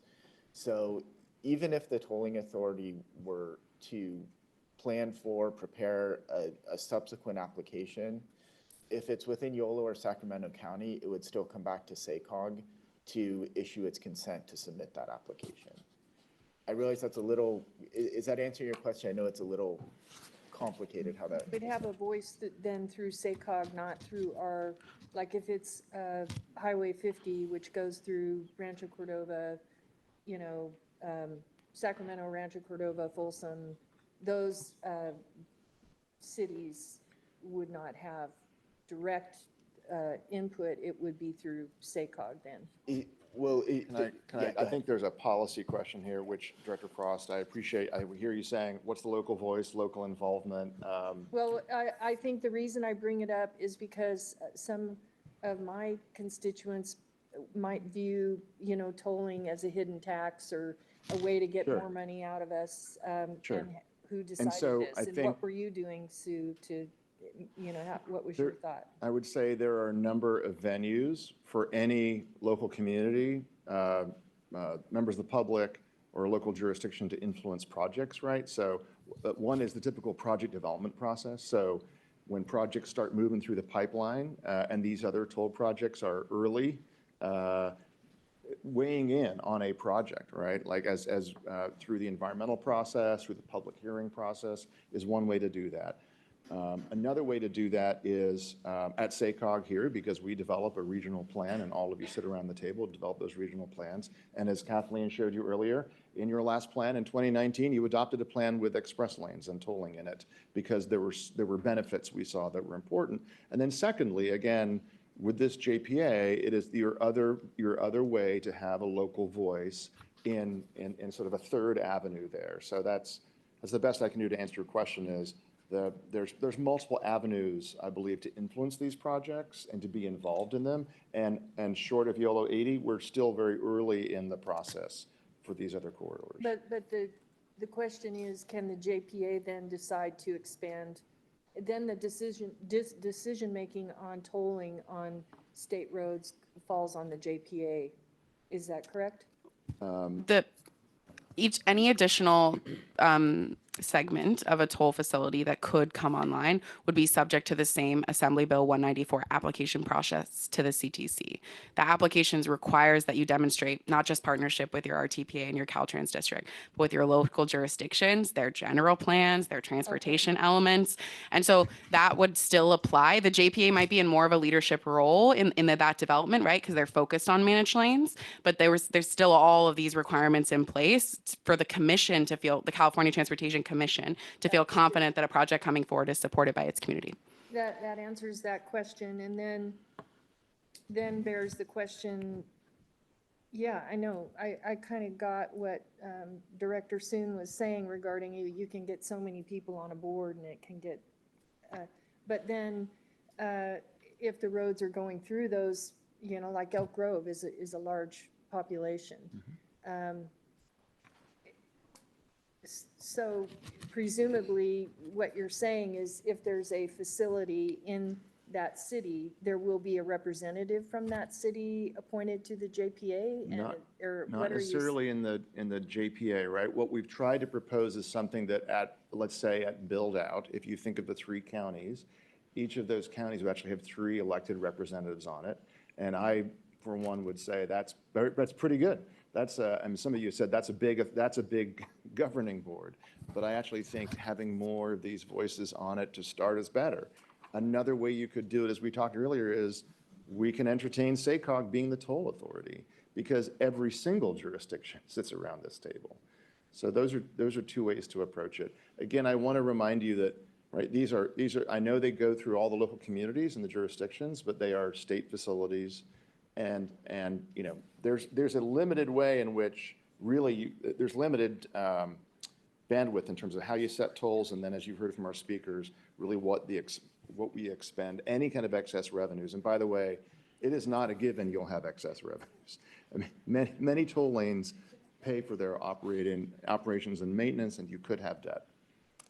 And then finally, what I'm hearing then is there is no liability on the local cities and counties, but there is a potential for added funding if there was excess revenues for projects in those other jurisdictions. So that should be the case. There's limited liability. There's tort claims can theoretically pass through to the agencies that are members to a JPA. So that's like if someone gets injured and there's a lawsuit. But there's a few ways to protect against that. One is the JPA is only responsible for its debts. So to the extent the JPA takes on any debt, issues bonds, anything like that, those debts are only to the JPA and not to SACOG. To the extent that there's any tort liability that would pass through the members, we have in the agreement that the JPA would be responsible to defend and indemnify the members. So the idea is that the JPA is protecting SACOG, YTD, Caltrans, anyone else that comes in from any of that potential tort liability that could arise. So I'm hesitant to say there isn't any risk or any liability, but it's mitigated to a pretty substantial extent. So the tort claims are specific to the equipment of the facility, not the road, like, right? They have if there's a facility there and someone gets hurt on that road now, we potentially have tort claims on that road that we didn't have before. Yeah, I'll put it this way. It's in California, anyone can sue anyone and can sue a public agency. So anything you engage in, you could end up with your name in a lawsuit. The goal here would be to have the authority as the party that's defending, insuring for, indemnifying those lawsuits, and then having the other partners, if it's a Caltrans facility, Caltrans potentially being there to indemnify and defend. So it's looking at all those potential risk factors. Those are all things we're taking into account, but the goal is to mitigate that risk to the maximum extent that we can for the members. And securities, who signs for the securities when we're going for funding or bonding? Is it a state agency? Is this then a state agency that's signing for the securities, or the local agencies? So that would depend on, I'll give you the easy answer. It's not SACOG. SACOG's not And guaranteeing it's not the county security. of Sacramento. It's not the county of Sacramento. So to the extent the authority issues any securities, only the authority, not its members, would be on the hook for that. Now, there may be different ways to structure it. You'd have to talk to the municipal advisors, the public finance attorneys, and figure out exactly what that structure looks like.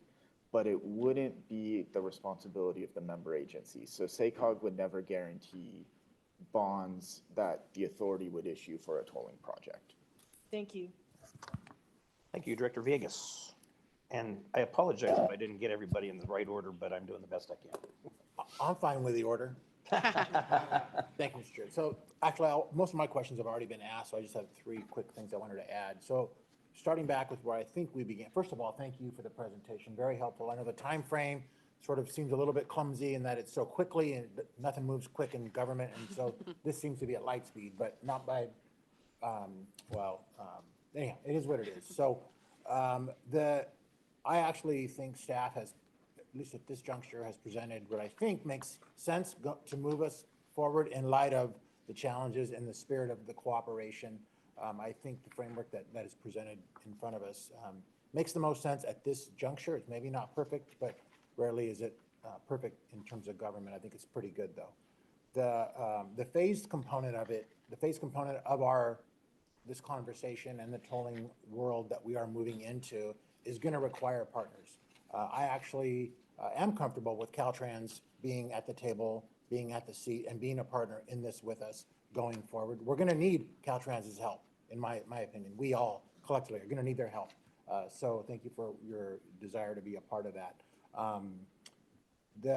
I also believe that this body, this board, this regional, RTPA will serve as a good backdrop and as a backstop for a lot of what is going to happen in the very near future. The reality is, most of us aren't going to be here when this thing gets fully cooked and comes to fruition in the way that many of us are envisioning.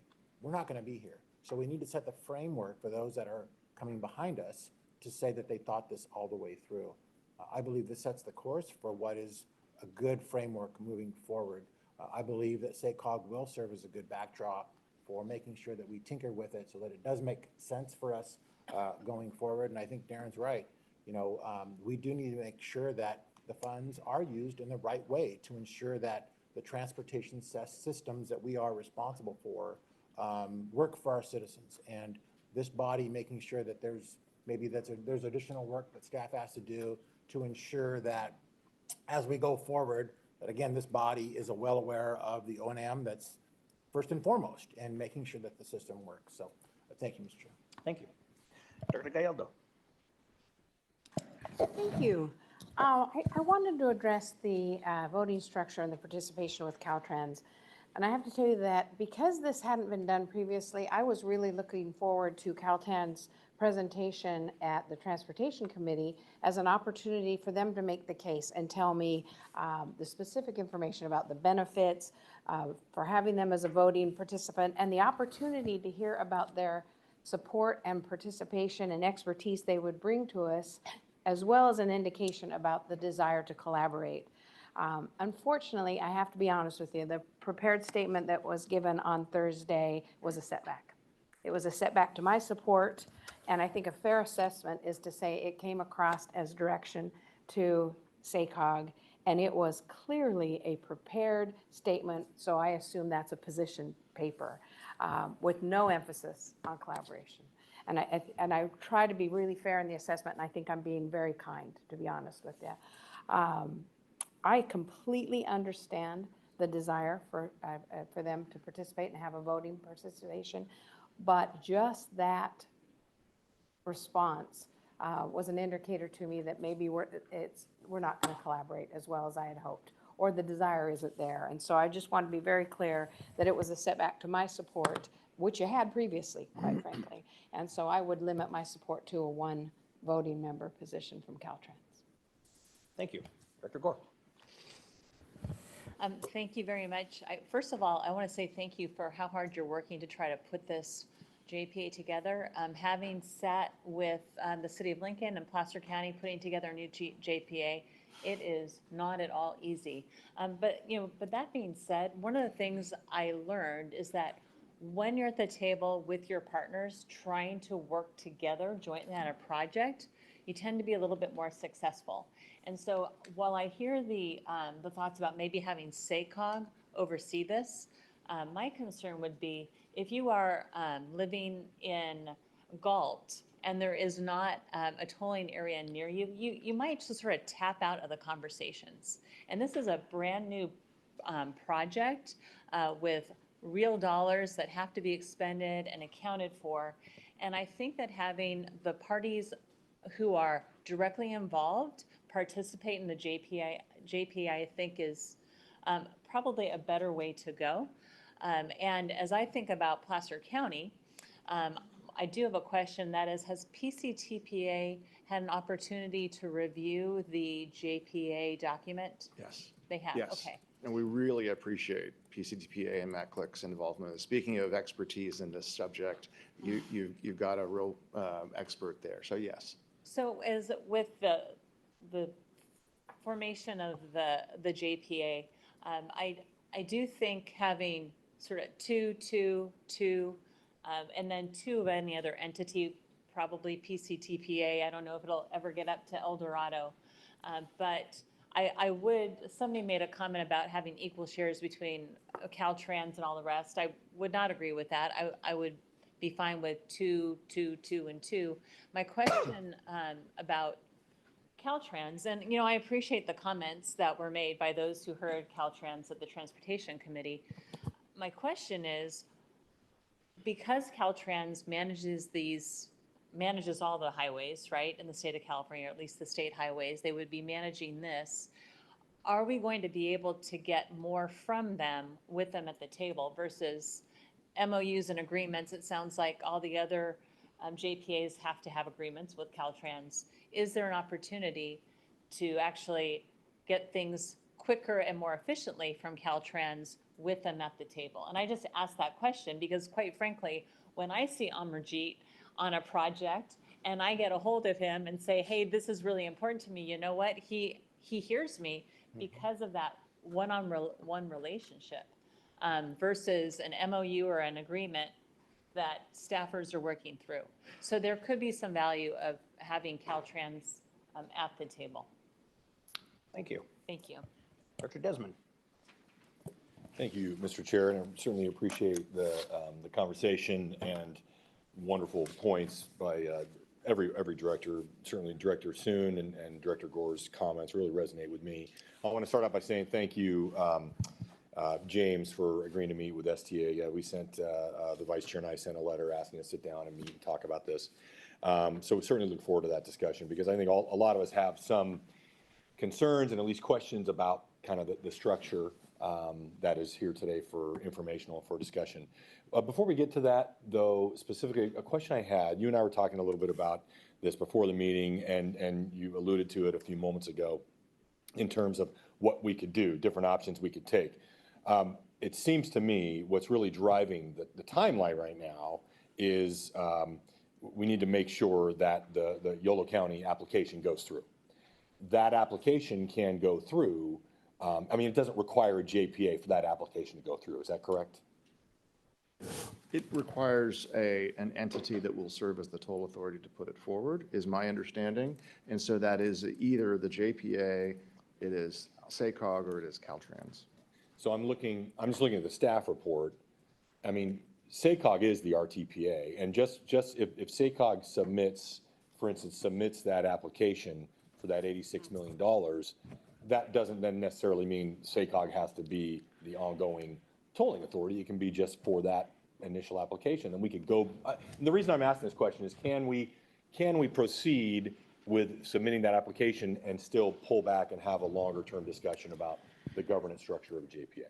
So I can say we met with the California Transportation Commission to ask this very question, trying to provide you all flexibility. And what they indicated is that the entity that is going to receive the authority is going to receive the authority. And once that entity receives it, it can't be transferred to another entity without restarting the clock on the sort of application period. Okay. So there's, the potential for a minor, but given if SACOG met again, say 2 weeks later in January, potentially we could give a small delay. But given the way that the SACOG board meetings are scheduled for 2024 and the timeline for the public hearing and the application to the CTC, there isn't time to, Right, understood. But bottom line is, later on after that application, if that application is submitted by SACOG as the tolling authority, subsequent to that, SACOG could, for instance, delegate its tolling authority to a newly created JPA. That's not the case, right? So SACOG could submit the application. The key here really is the CTC, because part of what we understand the CTC wants to see in the application is an understanding of who's actually going to be carrying this out. So theoretically, under the law, SACOG could get that authority, and then I think SACOG could find some way to delegate or work that out. But we can't do that without approval from the CTC, and the CTC said we want to see a JPA up front.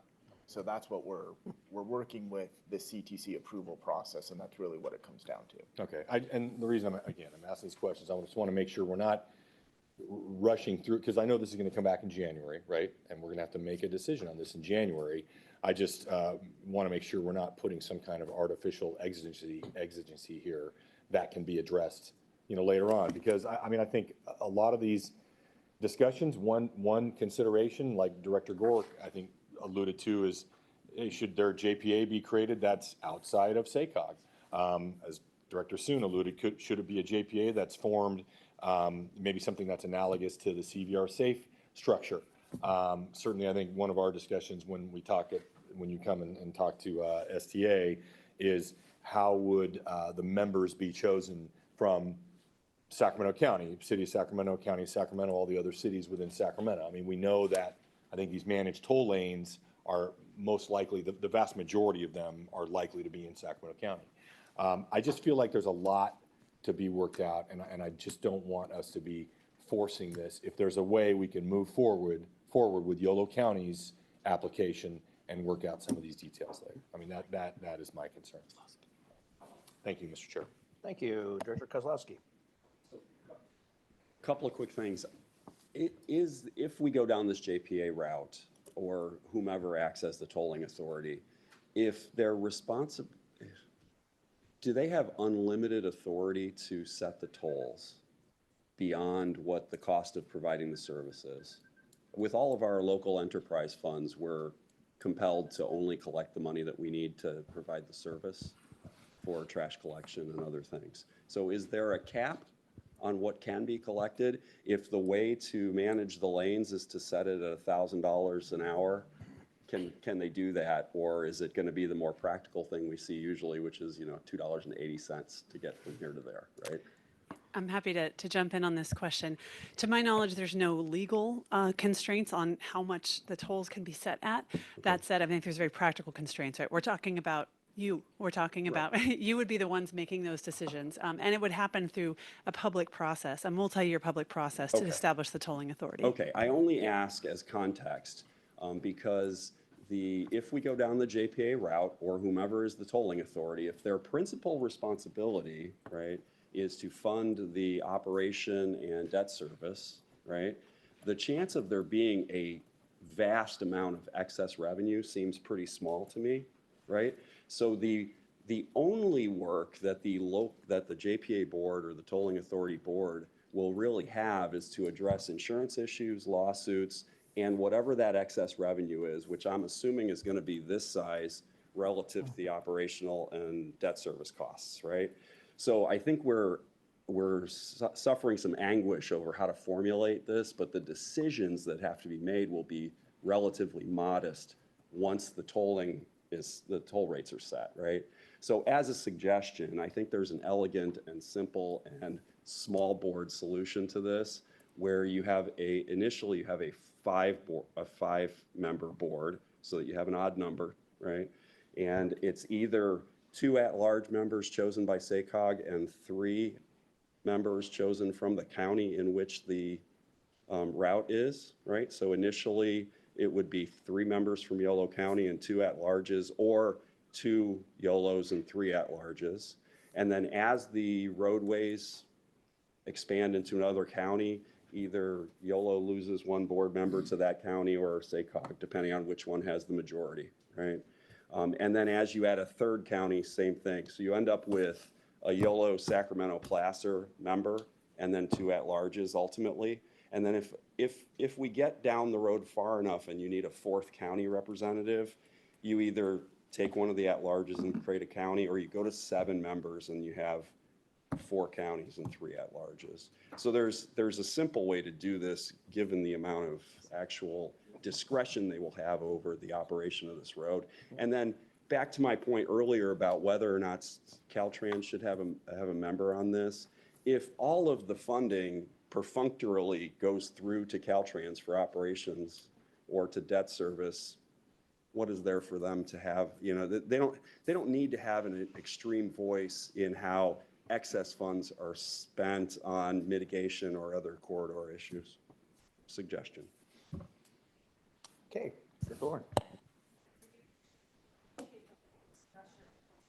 I really appreciate the whole discussion, especially Mike's comments, but I wanted to follow up on Director Gore's kind of question she put forward, which is, would Caltrans be a more collaborative, nimble, proactive partner if they're part of the JPA? And I would just like to welcome Mr. Wong to address that. Okay, Vice Chair Saragosa? Oh, I'm sorry. Go ahead. So, thank you, Director Lauren.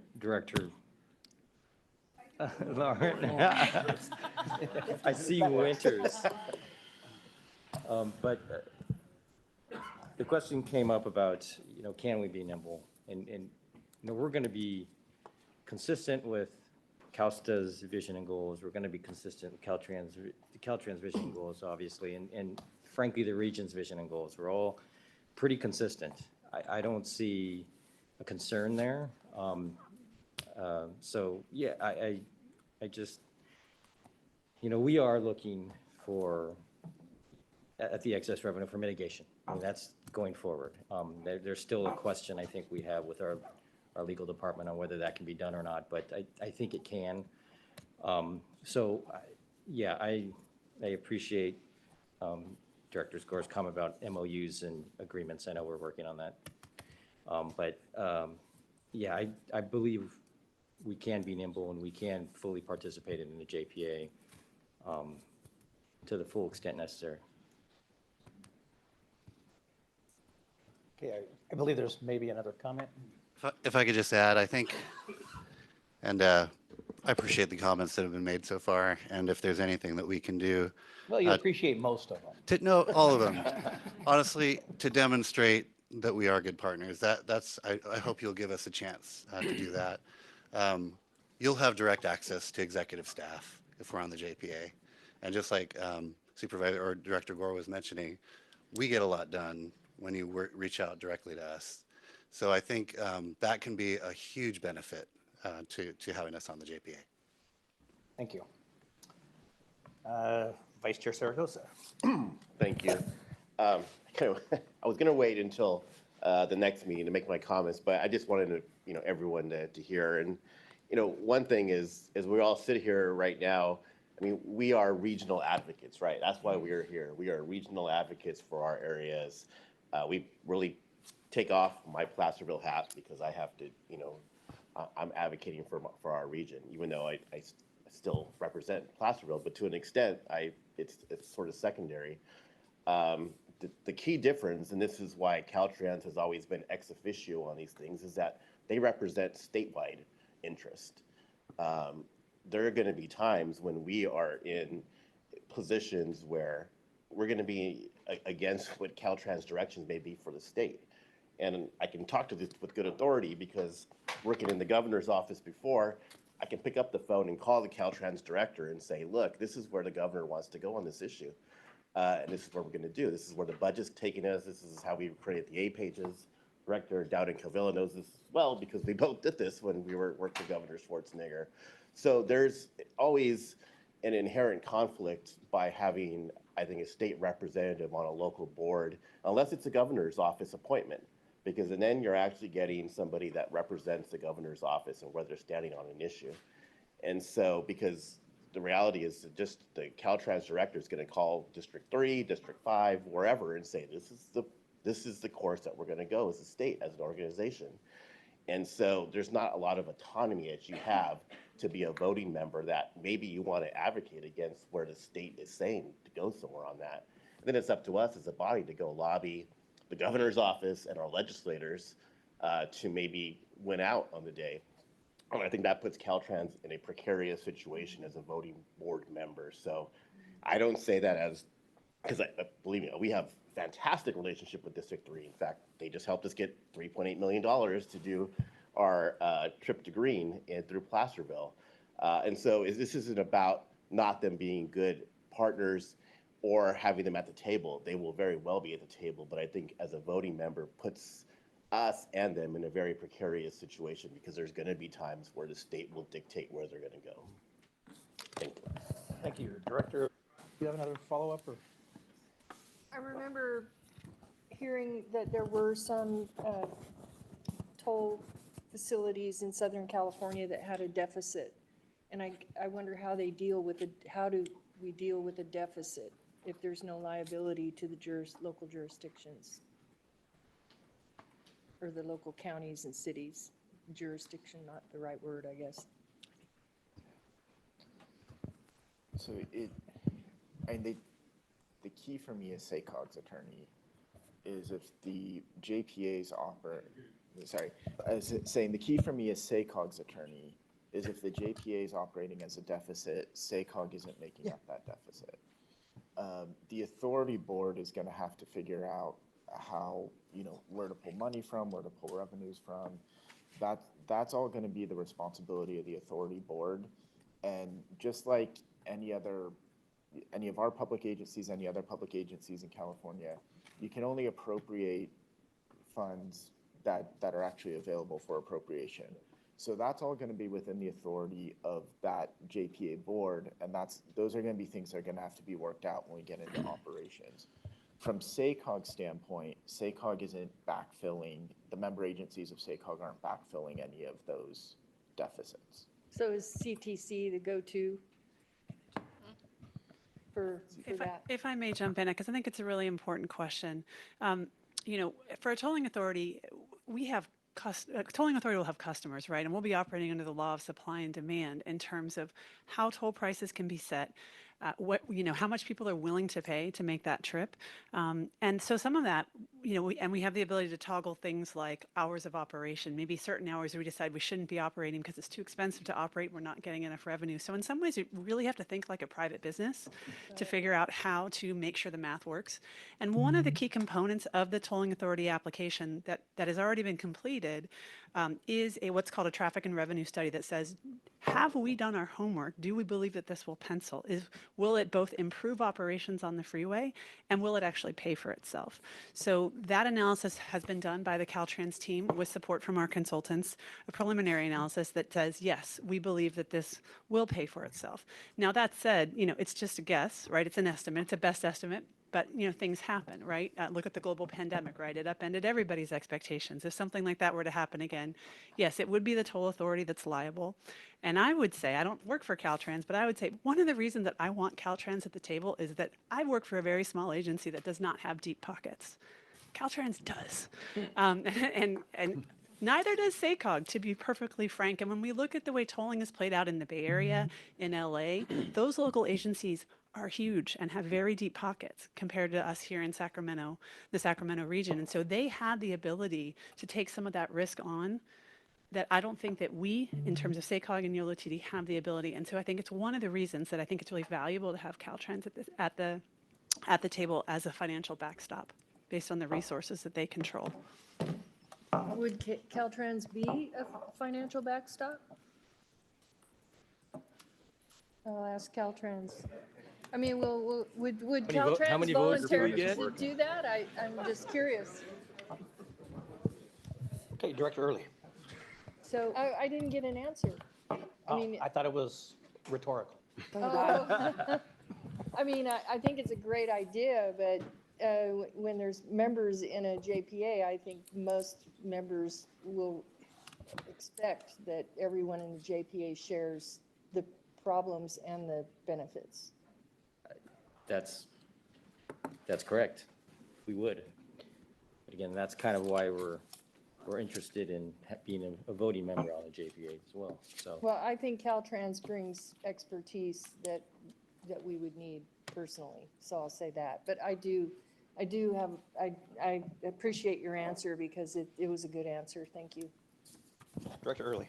So I appreciate our executive director. It was actually one of the points that I was going to make in regards to funding. So there's a couple of things that I think we've heard here. There's a lot of risk involved. There's going to need to be the ability to run this JPA like it is a small business.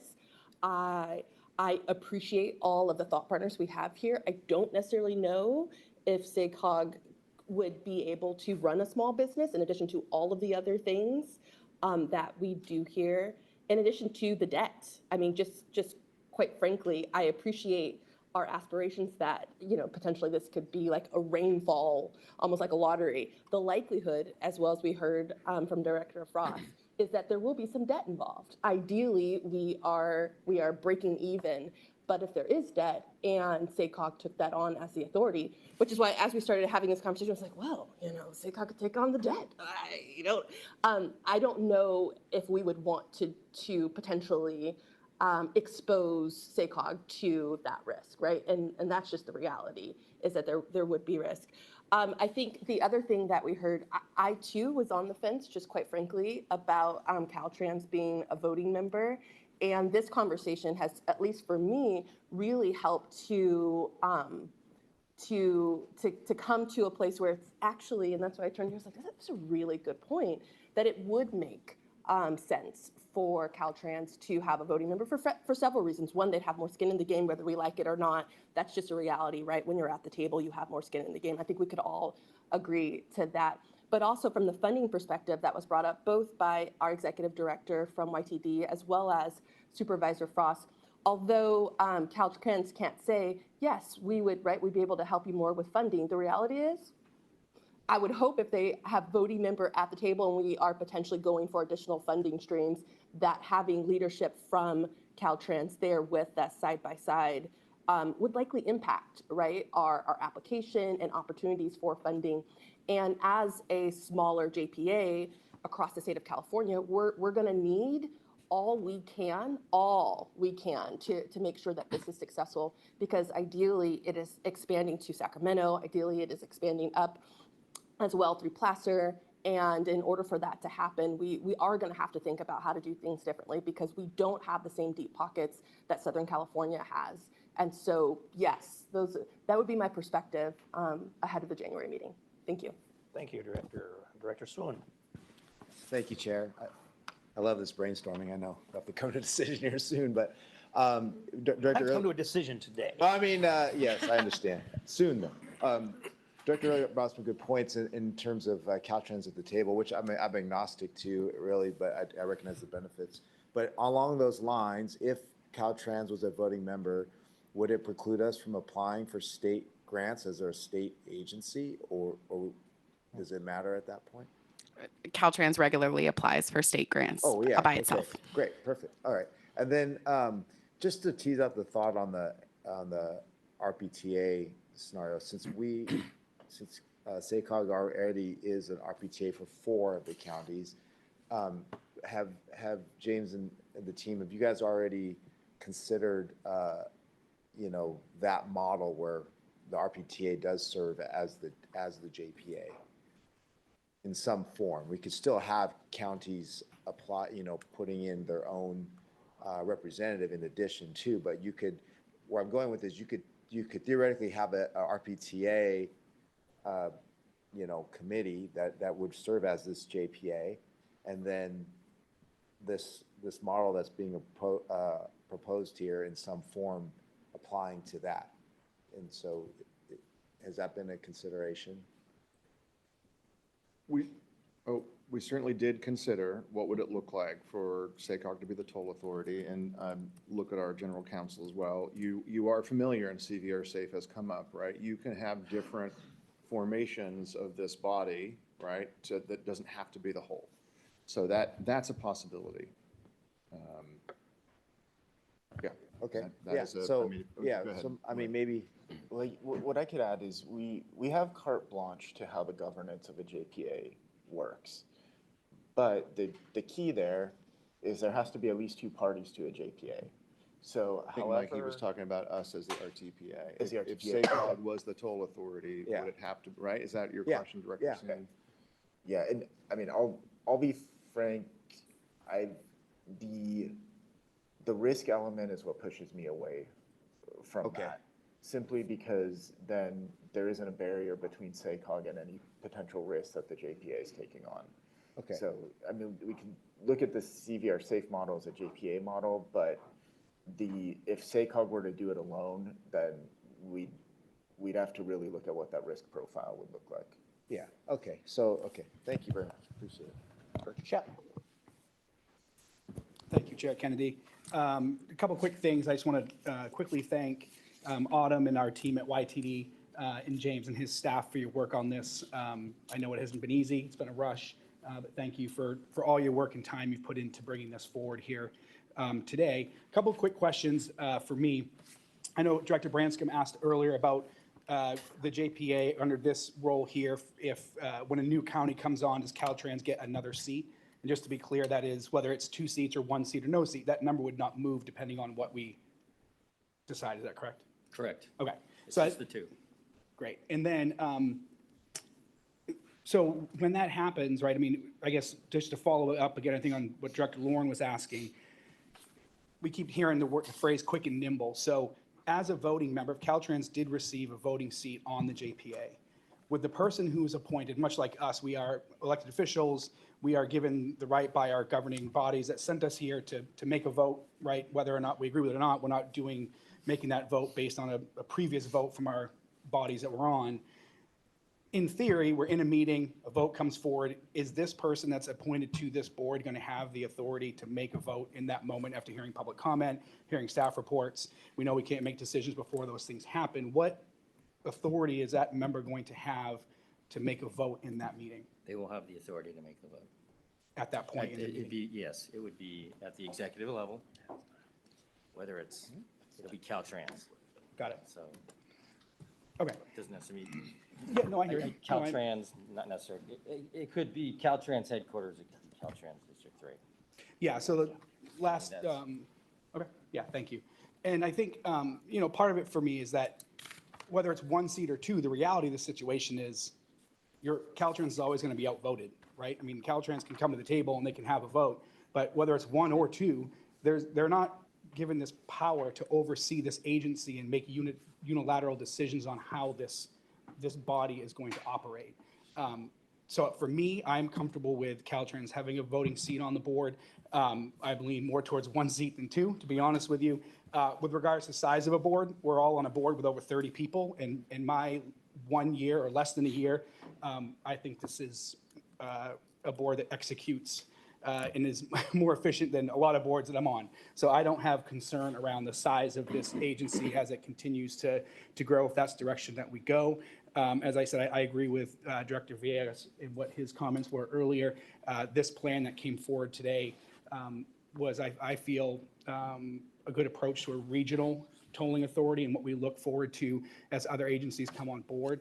And it's a holistic approach to this region as a whole. We know there are going to be other tolling authorities that happen, and I think that this structure does provide more of that local control to agencies who the tolling authority is through their jurisdictions, right? We will then all have voting members on that authority, on that board, to then make decisions about dollars or whatever that's coming forward. So I don't see this as a loss of local control. I see this as us putting people onto this JPA, if that's the direction we go, to do much what we do here in all our meetings, right? Represent the jurisdictions that we're put here to represent. Thank you. Thank you, Director. And we will end with Director Lozano. Yeah, thank you. Appreciate staff putting this together, the draft report. A couple of my concerns have been lifted a little bit by the discussion, but I do want to say that right now, as it sits, for me at least, having SACOG be the tolling authority does not appear to be an option that I would like to endure, only because of the risk and the capacity currently at SACOG. If we're looking for capacity to do this, I say that if we have to bring it in to the region, then we bring it into the region through a JPA. However, I'm not one to take real kindly to additional boards and commissions and things like that, just because I don't want to duplicate services. But I think in this case, it's important. As far as the other counties are concerned, and in terms of representation on the board, I agree somewhat with Director Desmond in that we have to put a lot of thought and a deliberate discussion about how other appointed members are going to be. But as it stands now, Yolo County is the only one that has a project ready to go. And so while I appreciate that, I also think that as we move forward, the representation from, Placer County and Sacramento County or wherever the toll lanes end up is going to be very important. And so, again, I just want to thank staff for the presentation and the conversation. I appreciate all my colleagues and their points of view. And related to Caltrans, I think there's a lot of discussion to be had there in terms of representation, whether it's ex officio or an actual voting member. But I think that as we move forward, the piece of representation is going to be important. Thank you.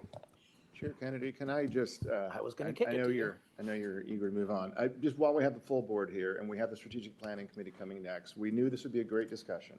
We wanted you to get all of these ideas, concerns, feedback on the table.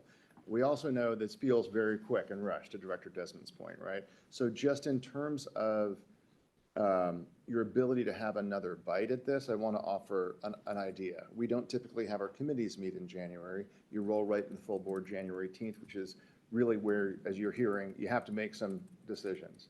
We could pull together a special meeting of the Transportation Committee in early January. So we have another stopping point for the committee. And remember, any board member is welcome at any committee meeting.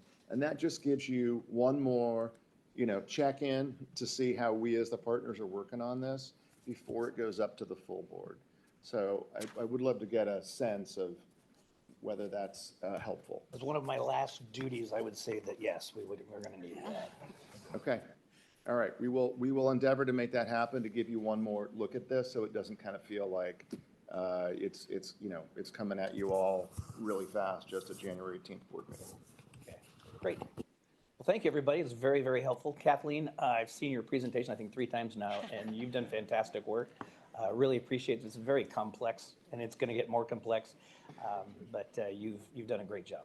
Thank you. And thank you, Autumn, as well, always.